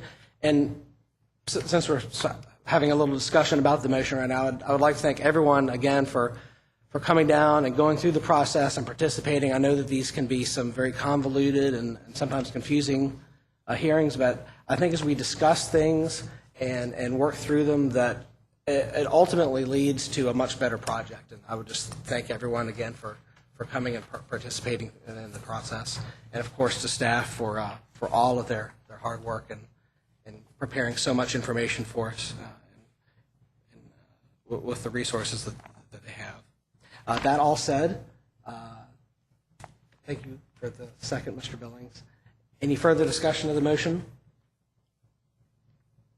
Okay, all those in favor of the motion, please signify by saying aye. Aye. Any opposed? Motion carries. Thank you all again very much. For all your input. I mean, whatever, just tell me what to do. I appreciate it. Thank you. The next case is at number 7 Preston Court, Rap Eve. The applicant has requested a postponement until the August 26, 2009 hearing of the Board of Architecture Review. May I please have a motion to that effect? So moved. Thank you, Mr. Billings. Is there a second to the motion? A second? Thank you, Mr. Hosfield. Any discussion of the motion? All those in favor of the motion, please signify by saying aye. Aye. Any opposed? Motion carries. We'll now move into a less formal portion of our agenda this evening. It's a conceptual review. This is where we have an opportunity to work on early on in projects and help steer the design of them to help them fit into make them help fit into the districts in which they're located and also into the guidelines. And the conceptual review we have this evening is in the South Hill Historic District at 353 South Mill Street. The scope of the work is to demolish additions and construct an addition. And if staff, Mr. Giannacchio. Mr. Chair, excuse me. Sure, yes. I will need to recuse myself from this review because I am presenting it. Thank you very much, Mr. Magrish. Point taken. Thank you. Mr. Giannacchio, if you would be so kind as to run us through the staff presentation. Be glad to. Thank you. I think we'll see some of the slides here. I guess that's up to me. Been so long since I've done this. As you recall, the applicant has recently received a SASH-issued permit to the front entryway of this structure, but this request is at the rear. There's a small structure on the left-hand corner here. I guess I could.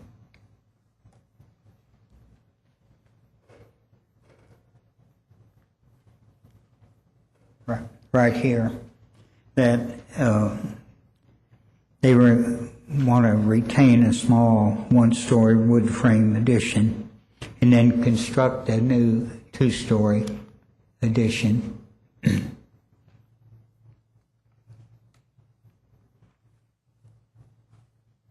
This is the graveled rear section that is going to be changed because of a garage too.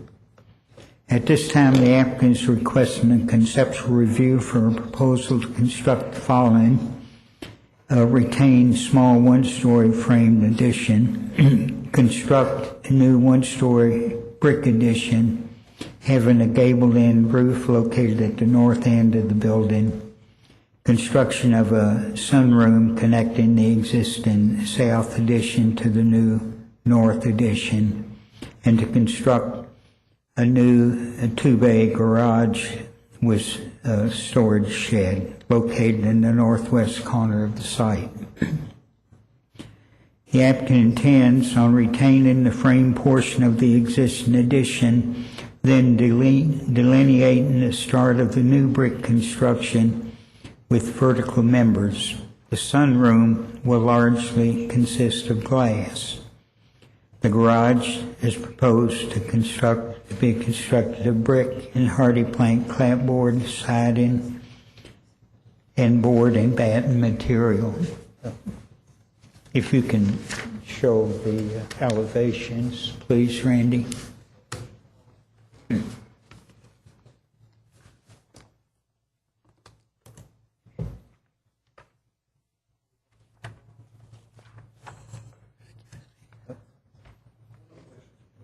Oh, yeah. We'll start with the house, please.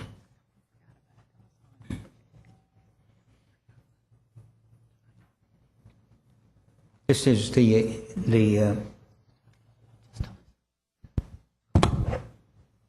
is the addition to be the one story here, and this is the connecting wing, or sunroom, we're calling it. We have the next. This is the retention of that one little section of the existing, and then the new addition here. And that's the two-story visible on the other side.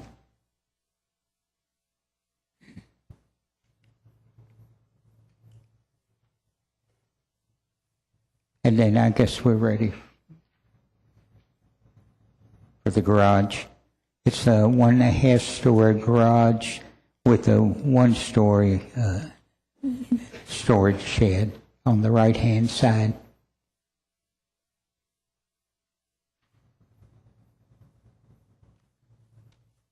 This is that side. This is the elevation. It looks back toward the main structure.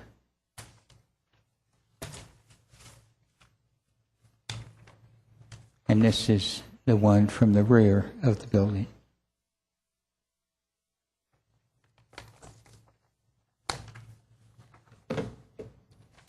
We've listed the guidelines for your reference.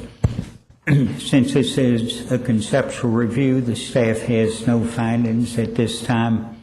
However, items to consider include: is it appropriate to construct a new 1 story addition? Does the addition have a compatible design that is in keeping with the original building's design, roof shape, materials, color, and location of windows, doors, and cornice height? Does the addition reflect characteristics of the current period in design, but be compatible with the original building? Will the addition be built in a manner that avoids substantial removal or loss of historic materials and which does not damage or destroy the main architectural features of the building? Is the sunroom compatible to scale and material with the principal structure and surrounding buildings? Reference the garage. Does the design of the garage mimic history? Is the location of the garage appropriate within the guidelines? Are the materials appropriate for the garage? And is the shape and form of the garage appropriate for an urban setting? And Randy, if we could see the site plan, please. I realize I missed that.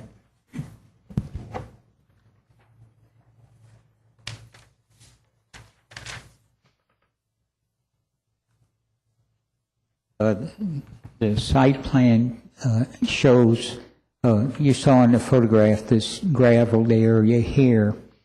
It shows the new graveled area will come back and head in at right angle to the garage structure, and then this much area will be removed of gravel and returned to the lawn. Here's the addition with the sunroom, and this is the remainder of the existing structure. Thank you. The applicant is here.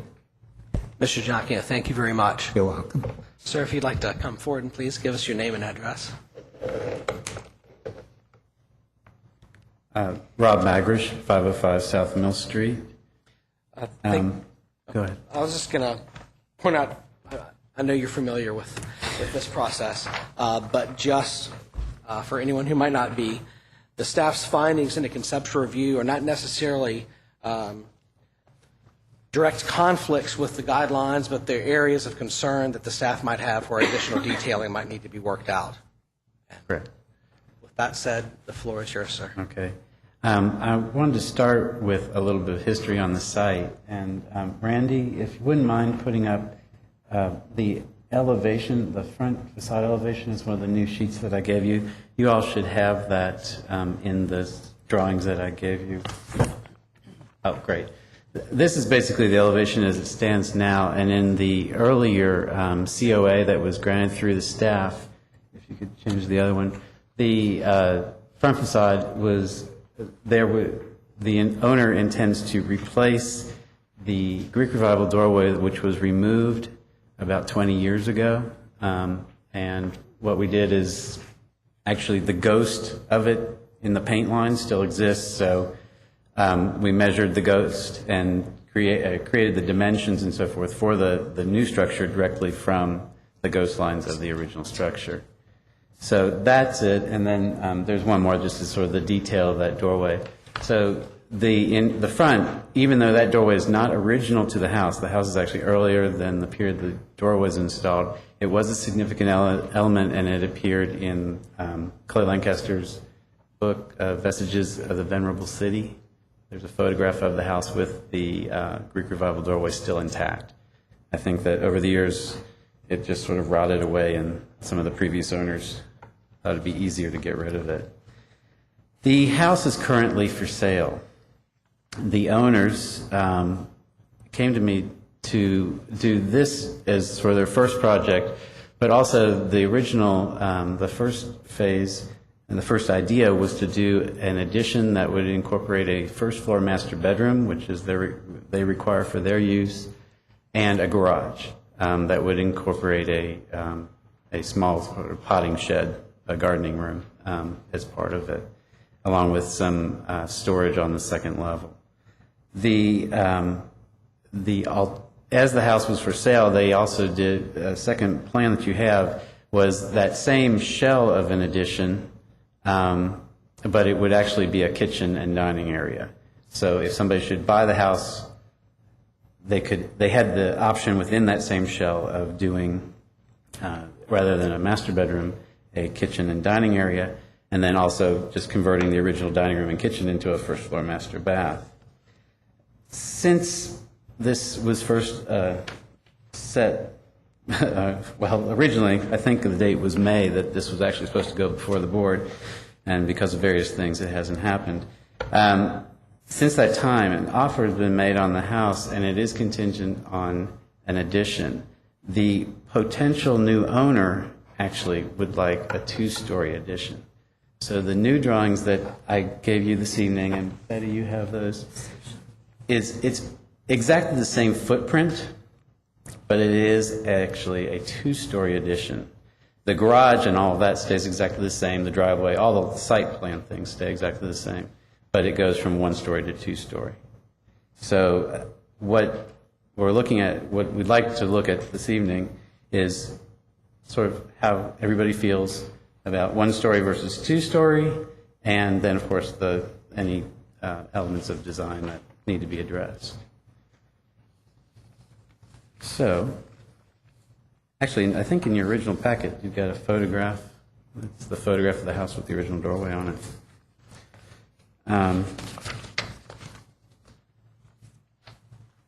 Of course, the original request for the addition was that the design be as contextual as possible.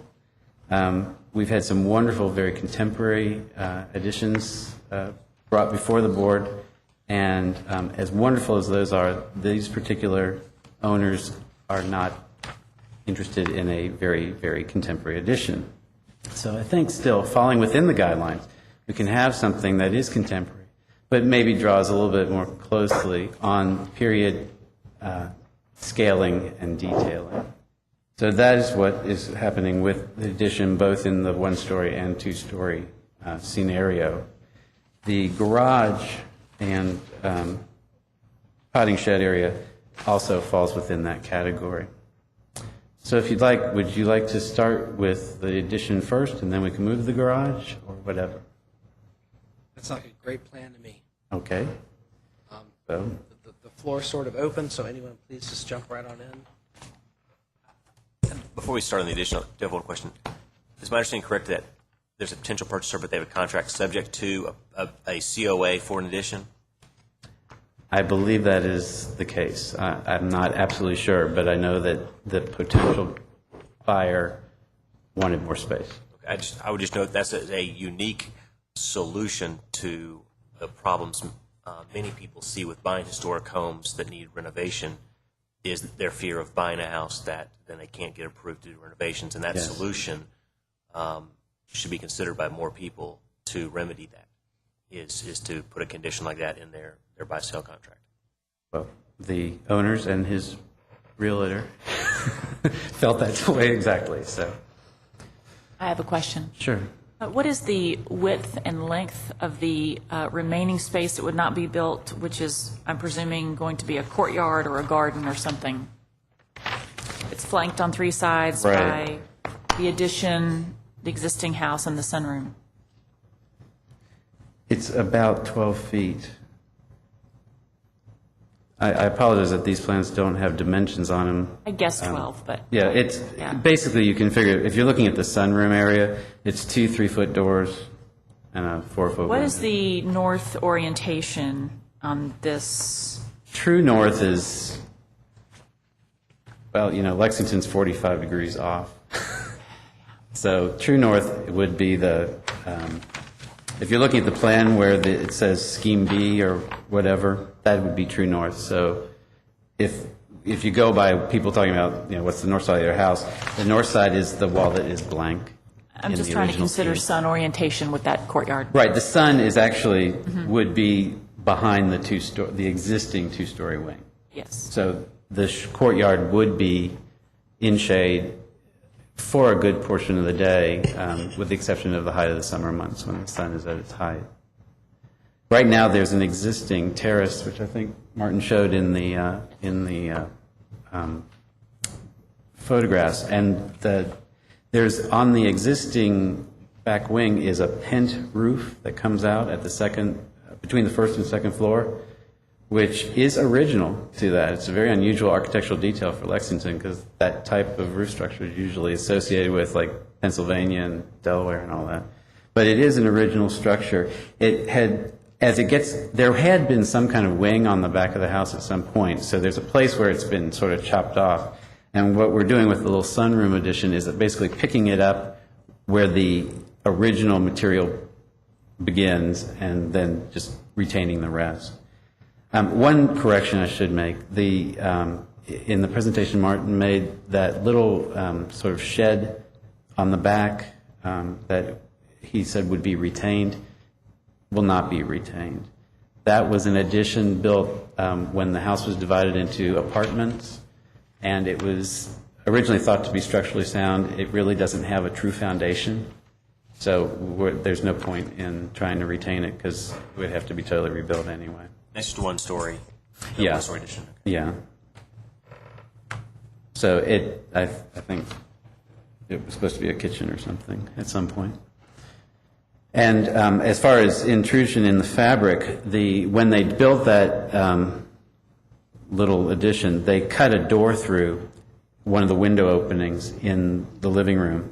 So the door opening that you see in both the single-story and two-story plan that goes in from the dining area or the bedroom area into the main block of the house, that's an existing door, and the existing window is still intact, and those would stay in place, complete with all their woodwork. The same way with the door that goes into the sunroom, all the doors and windows just stay exactly where they are. They're exactly the same place, so there's no new cutting into the existing fabric. In the two-story version, on the second floor, an existing window would be made into a doorway to connect in where the hallway is. I have no further questions.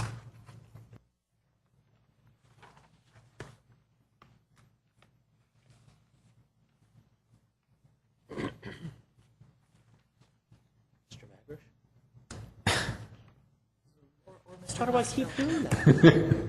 What is it, Rob? I'm sorry. Hey, it happens. Sorry. Mr. Hosfield, sir?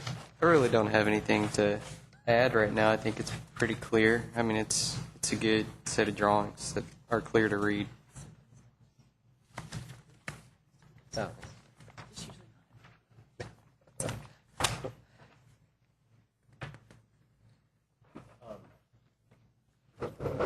There's been a couple of additions that have come before us before, and guideline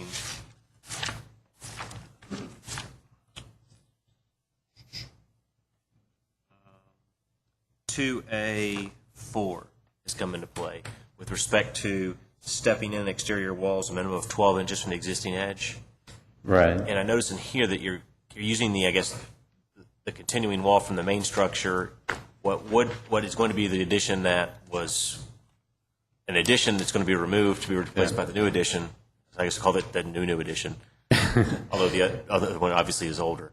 The offset is just 6 inches, but that's what the existing condition is. And I was just following that line because originally we were intending to keep that.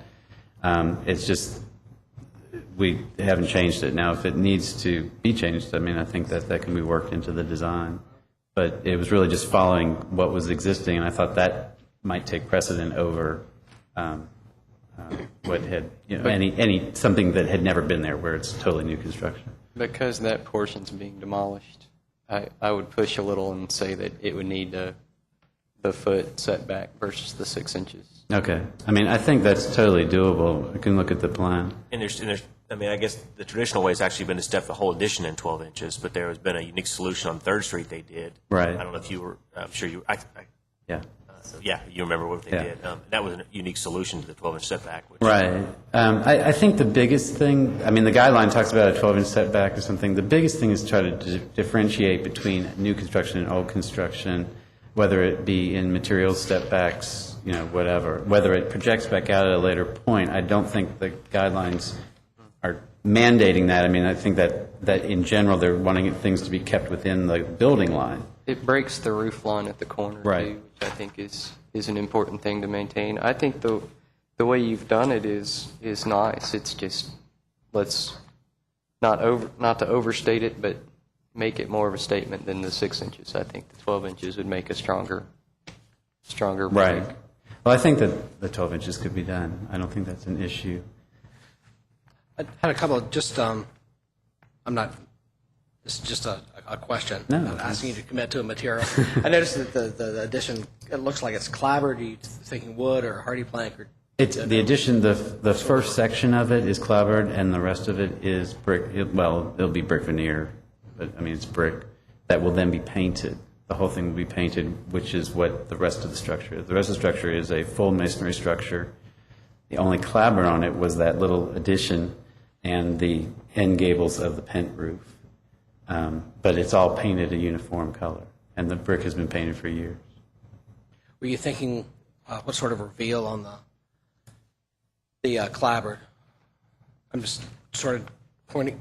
You mean like a beading or something like that? No, the reveal. How much of the? You thinking like an 8-inch reveal or? No, I think 4. Is it 4 or 6? 4 is, yeah.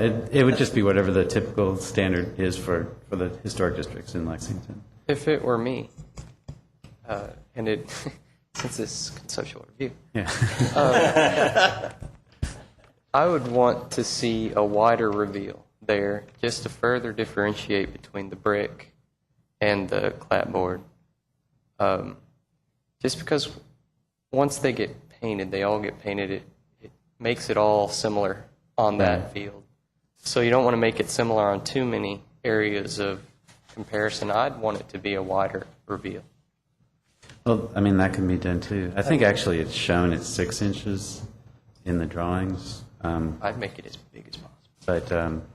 But I think that would really just depend on what would be acceptable within the guidelines. No, I Sure. Either one. like a nice fat 8-inch reveal or something, just to make it a big statement that it's not. Yeah. Well, I mean, that's certainly something to be But considered. you'd also said you'd paint it the same color as the brick. Well, let's put it this way. If it's the current owners that are finishing the project, then most likely it will all be painted the same color, which is their current color scheme. If this goes to the potential new owner, they may have a different idea about how the house is going to be painted in its entirety. So I can't guarantee color selections or whether things are going to be monochromatic, or it could be very interesting.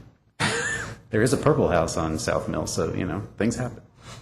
And we don't really, except for like the color of masonry, Right.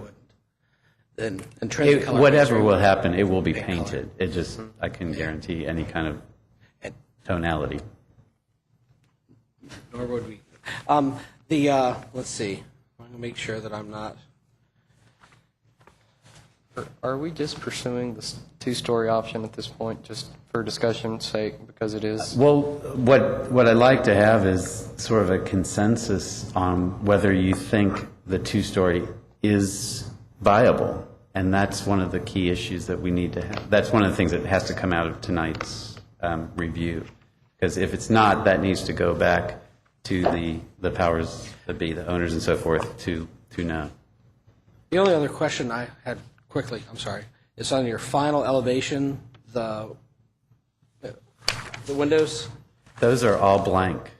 I'm sorry? That's all blank. If you look at the site plan, I'm sorry, I should have marked which elevations those are. I'm sorry. If you look at the site plan and you're at the top of the page, the property line, as you can see, is only about a foot or 18 inches off the edge of the building. What is shown in the 2-story version are blank windows with fixed shutters, just to break up the monotony of a solid brick wall. In the single-story version, I didn't think it was quite as monolithic to have a brick wall with no windows in it, and that's what's shown in that. The other elevation that you have in the 2-story that has sort of a section in it is the courtyard elevation, and of course the rear elevation is the other.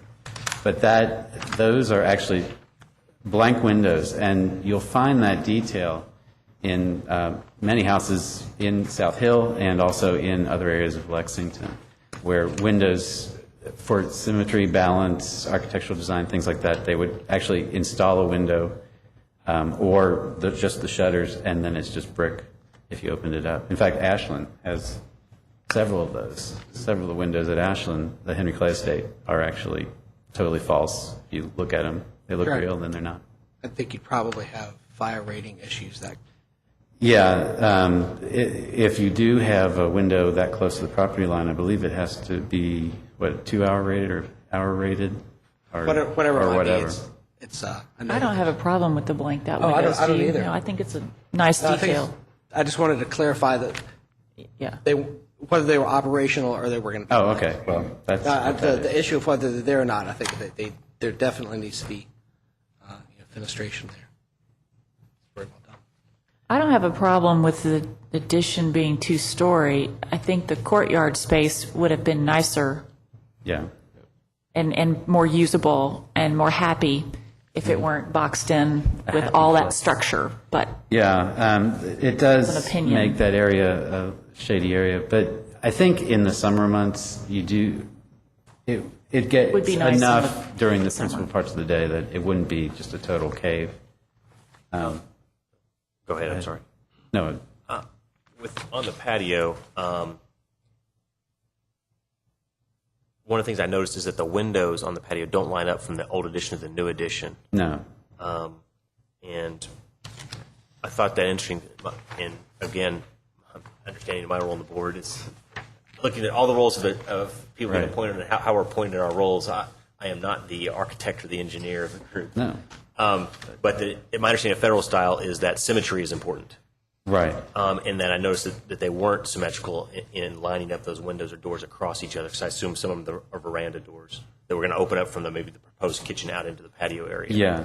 They're- And maybe if you could address how you may be able to fix that issue or why you Well, didn't. because they are French doors, which are not a federal feature at all, I just really decided to make that elevation an independent elevation. It's separated at the sunroom by a section of clapboard or hardy plank or whatever it ends up being there.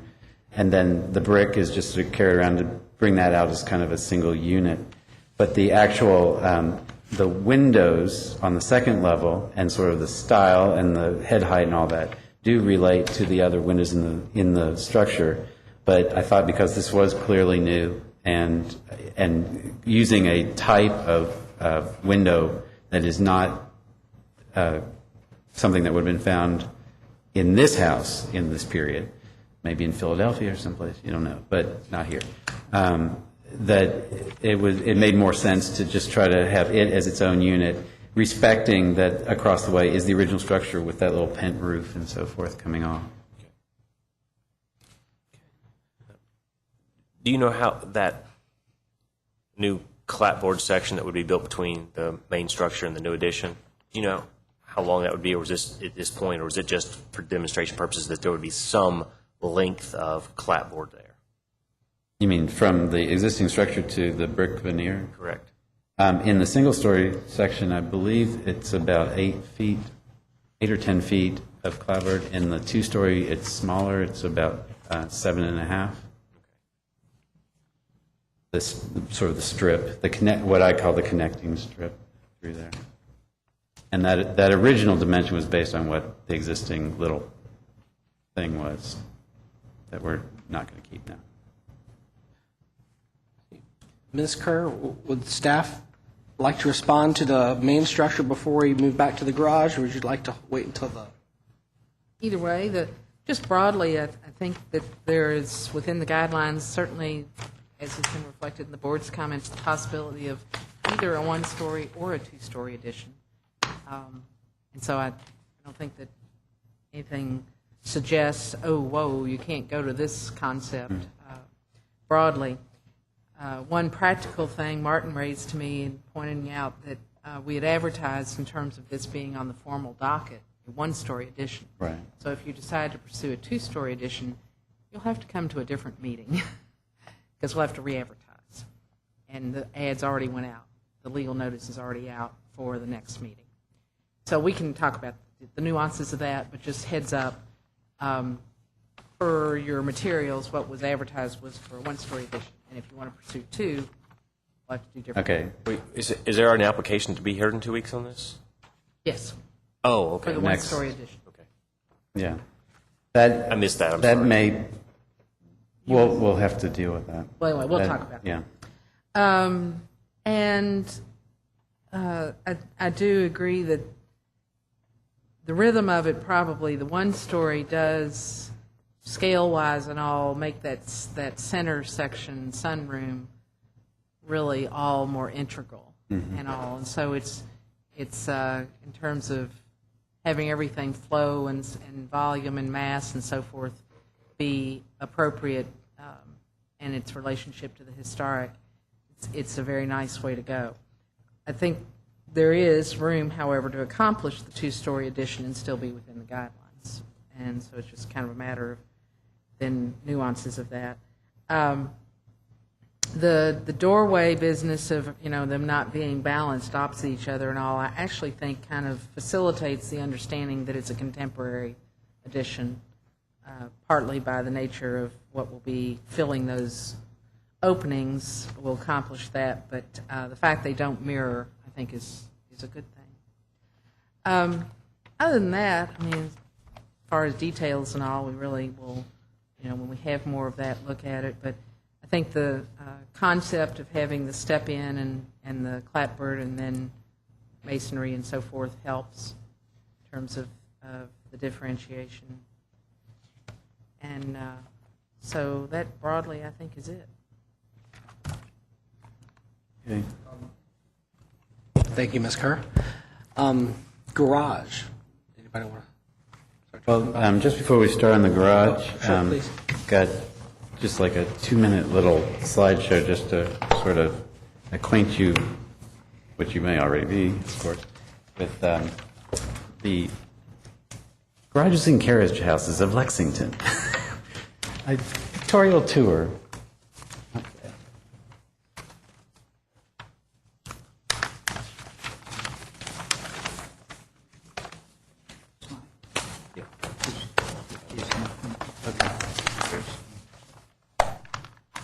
Okay, this is just a real quick look at some of the existing carriage houses and garages in the historic districts in Lexington. This is in South Hill, the Max Alley. I don't know if you ever walked down that little street. The original section is the part that has the more steeply pitched roof, and then it had an addition that sort of kicks out to the one side. But it gives you an idea of sort of the scale of some of the early carriage houses in the area. Unfortunately, as you well know, most of the carriage houses, outbuildings, and so forth in most of Lexington's historic districts are gone. So what few we have are kind of a hodgepodge of examples and different periods as well. I believe this one dates from about the 1850s. This is the Hunt Morgan House carriage house, which is probably one of the earliest ones in urban Lexington that still exists. And you can see it's a totally brick structure, has the little pent cupola thing going on the roof with the extension that is a porch in this case, and the window placement with the stable, what are the windows on the side where the stable windows and then the hayloft above. This is this was a carriage house. It's actually Clyde Carpenter's house. I'm sure some of you have been there. That he redid, and this is on New Street off Gratz Park. This is an example of a larger carriage house. I'm not sure of the date on this, but it does pick up some of those same architectural details that you see. This is, and I forget the name of the alley, it's parallels North Broadway off 2nd. Miller Eddie Street? might know. I can't remember. Anyway, this is the front and back. You can see the actual alley elevation has the pickup truck in it. Then the back of from the house is there. Again, a brick structure, gabled roof, the high window, which was the loft, carriage loft, and so forth.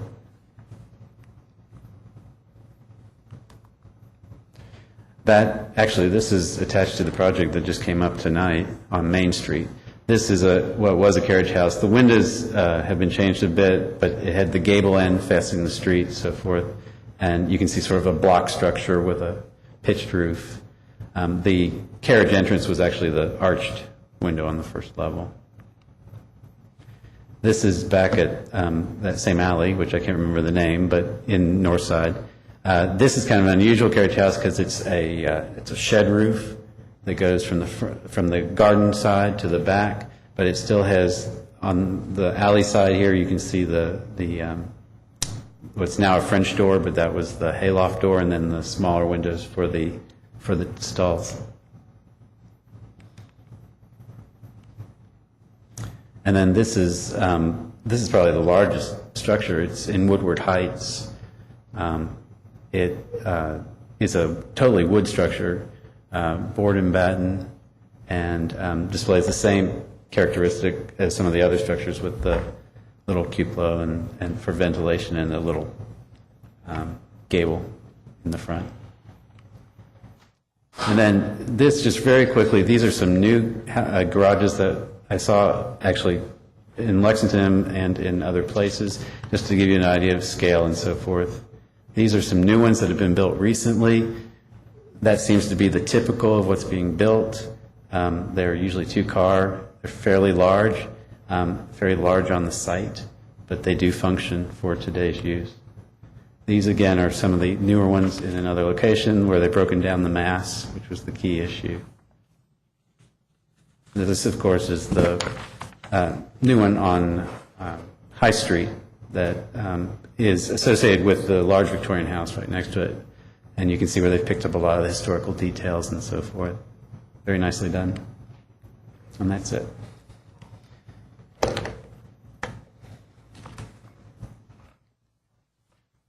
So with this design, actually, can you give you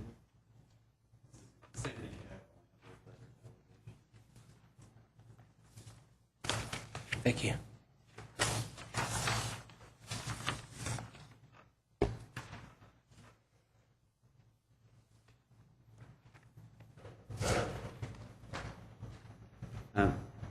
That drawing just actually gives you a little better idea of the material juxtaposition. The main block would be brick or brick veneer, depending on how the structure actually ends up being done. It would have a clapboard wing to one side, and the little potting shed would be in board and batten. The idea is to try to break up the mass of a garage with that kind of square footage, because it's actually fairly large, and also to sort of hint that it may not have been built at one stage, that it went through an evolution. It does have historical reference that's pretty clear back to the existing structures and some of the new ones that you've seen built. And it basically is what it is. So I'll leave it at that for right now. Thank you, Mr. Magrish.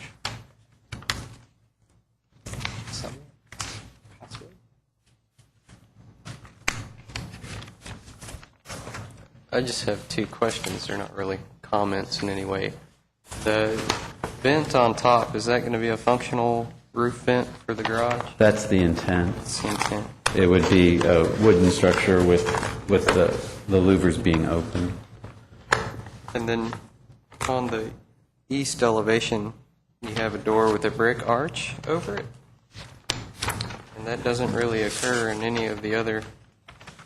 No, that is, anywhere yes, else. that's correct. That would be the elevation that you'd see from the house, if you're looking out from the shady terrace. Yeah, that is just an element that actually I saw in other carriage houses. The arch is not anything spectacular or significant to this structure, but it is just an architectural element since this was the side that faces the main house.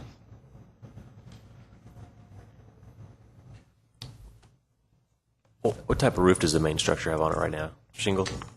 The main house is asphalt shingle, yeah. Okay. This would be either metal, well, it would be a metal roof of Standing some kind. seam. Yeah, standing seam.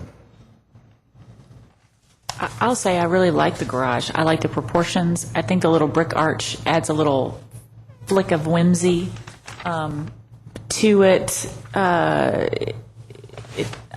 I can't decide if it's weird that it doesn't happen anywhere else on the property or not. But I like it anyway, for whatever that's worth. The proportions are nice, and it'd be nice if more people built such nice garages like this, I think. The only thing I'd add, or I guess what my question was pointed towards, or I couldn't figure out what it was, sorry. The arch over the door, I guess I'm wondering about the space between the bottom of the arch and the top of the window. I don't know, why not just go to an arched window? I think that would help. I'm sorry. The transom. Oh, you mean rather than Just having... put an arch top on it that goes right up to the bottom of the brick arch. I think that would be cleaner than any sort of brick infill that would be underneath that arch, or wood infill. Probably would. Oh, actually have the transom have an arch to it. I mean that's what unless you're... it's going to be functional. Well, the only thing about that, I mean, and that would be fine. There's no problem with it. But if you look at a lot of the arched window openings throughout Lexington, the window is actually squared. And they have a little strip of wood that sometimes, depending on the period, it has some kind of little decorative detailing on it. And that was really where that was coming from. It could very easily have an arched transom as well. I mean, those things would be sort of what the owner's looking at. So. For what it's worth, I like it the way it is. I think one other reason to keep it not arched, that particular transom, is that that's just slightly below the, I'll call it a loft because it's not really a second floor level in the main block. And I don't know whether they would interfere. I mean, it certainly could be adapted, but it would just sort of keep it more uniform, at least on the inside. So they're... The second level of this is purely storage. It is not intended ever to be occupied space. It would have a pull-down stairway. There's not a permanent stairway, and it's not to be heated or cooled or anything. The little storage potting shed will be insulated and because it has a water source in it. There's a gardening sink, but that's the only area that would be, let's say, conditioned to the point that it would keep things from freezing. You wouldn't want to live there. Couple of questions about details that I know aren't. Obviously this is a final design, but in the drawing that looks like this, the plan. Yeah. Looks like it has 3 windows, and in the elevation, the east-northeast elevation has 2. And what I didn't know is if this potting shed intended to be more of a greenhouse type area where they wanted lots of light in to grow plants, or whether it's just those are just inconsistencies that happen at this stage of the project. The 2 windows is the correct number. That was from an earlier incarnation. I mean, there was a really big room at one point, but this room is not intended to be a greenhouse. It's strictly a work room, a place to, if you need to water plants. I mean, certainly they could winter certain things in there, but it's not intended to be a greenhouse in any way. Understand that inside the structure we really don't functionally care that much about, but I'm going to ask a question since it's a conceptual review. That's cool. In the plan, it looks like there's actually support walls between the 2 bays, bay 1 and 2. Mm-hmm. Is that structural nature, or are those designed a certain way? Because it seems that it's a little bit of both. The intent is at this point, now again, this may change with cost and if the property changes hands, is that the brick section be a concrete block structure with brick veneer. And that really has more to do with use of the space for cars and... Not just the access elevation, but the actual entire block. That center block would be that, and then the wings would be the wood structure. But that, as I said, that structuring may totally change when we get bids and as I said, depending on who the owner It is. seems that might waste a lot of garage square footage by putting those walls between the bays that could limit that was use of really space. Yeah, I mean, it's based on having a masonry structure. There is masonry above this, and one of the things that tends to happen, if you look at the elevation, the one that says west-southwest,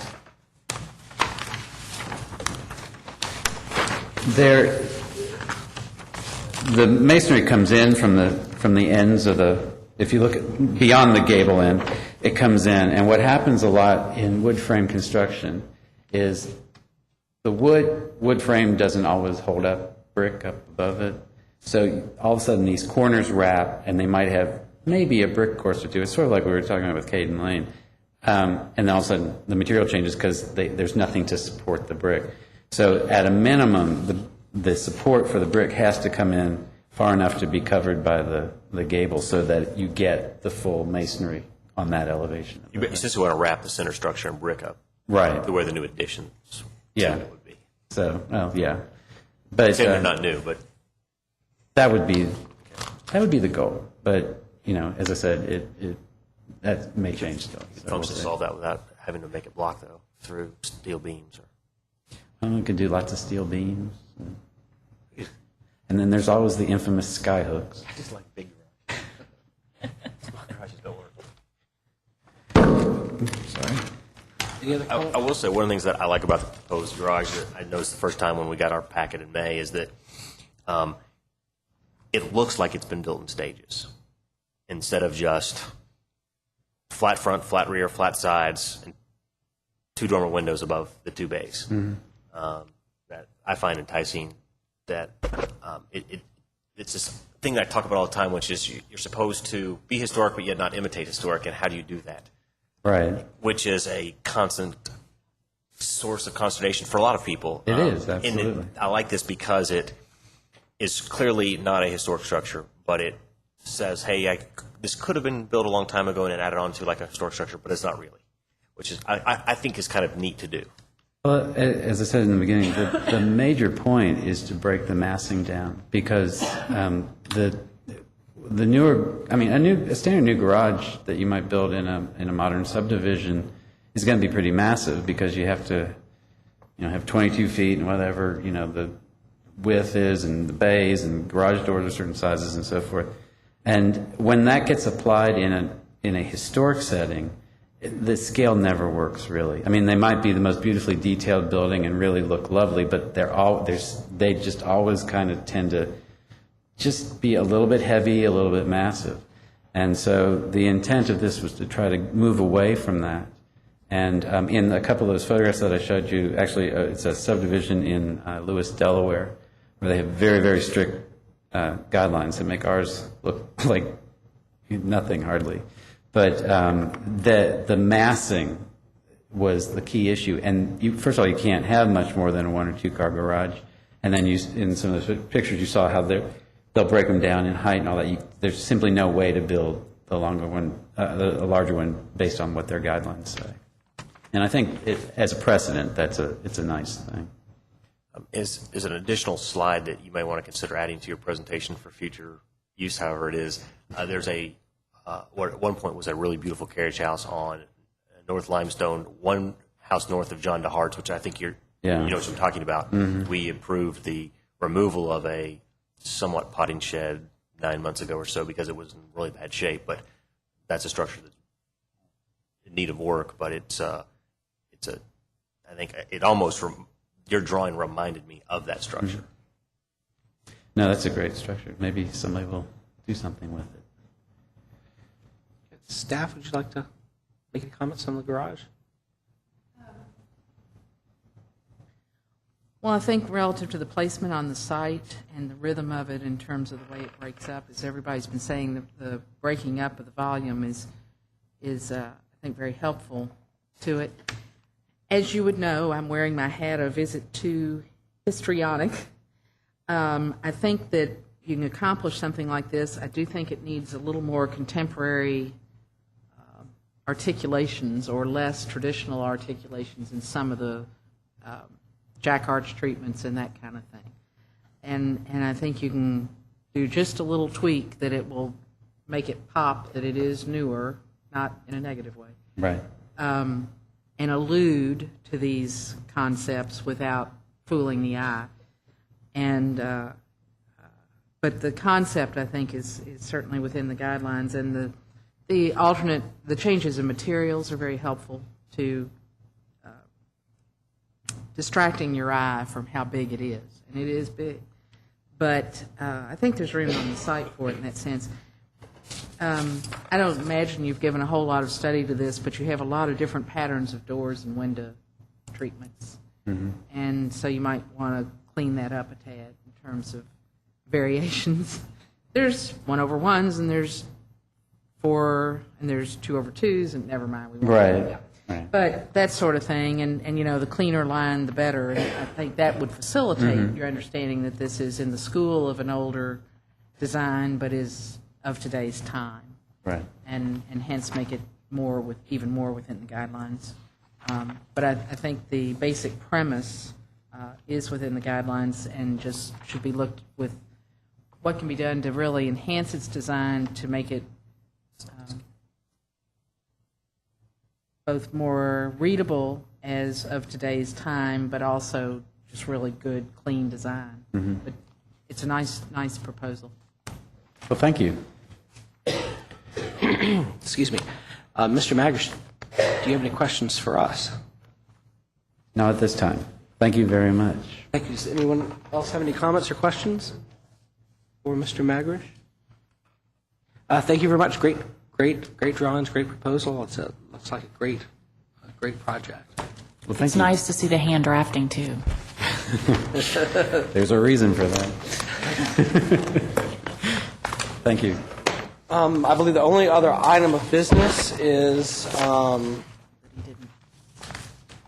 had appointed a nominations committee at the last meeting. Has the nominations committee had an opportunity to meet and discuss anything yet? Discussions are still ongoing. We do not have a recommendation at this time.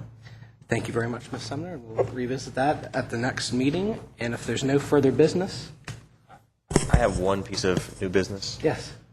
In our bylaws, the conceptual review is not a formalized concept that's permitted or not permitted. I've had several people come to me outside the meetings and bring up this subject, and I would like the board to explore the formalization of the conceptual review process in our bylaws to expressly permit that process to be made in working with the staff in coming months. I think that's To make sure we avoid any type of legal or constitutional or review issues that could be challenged. certainly. I think that unfortunately our counsel's left, but Right, that's why let's cover the issues. I know she had to leave. I think it's very appropriate to discuss that. Is that a formal motion? Well, Does one need to be made? yes, that's a formal motion Okay. that you would appoint two people outside this meeting to begin pursuing that with the staff and council. All right, is there a second to that motion? I would be happy to second that. Thank you very much. Both of you, any discussion of this motion? No. Okay. All those in favor of the motion, please signify by saying aye. Aye. Any opposed? Motion does carry. Mr. Billings, I shall appoint you and Ms. Sumner and Mr. Magrish because you are already on another committee. Mr. Hosfield, you and Mr. Billings will discuss this as the conceptual review bylaw subcommittee or committee. Okay. Thank you very much. If there's no other business, we'll certainly entertain a motion to adjourn. I'll make that motion. Any second? Second. Thank you both. Any discussion? All those in favor of the motion, please signify by saying aye. Aye. Any opposed? Motion carries. Thank you all very much.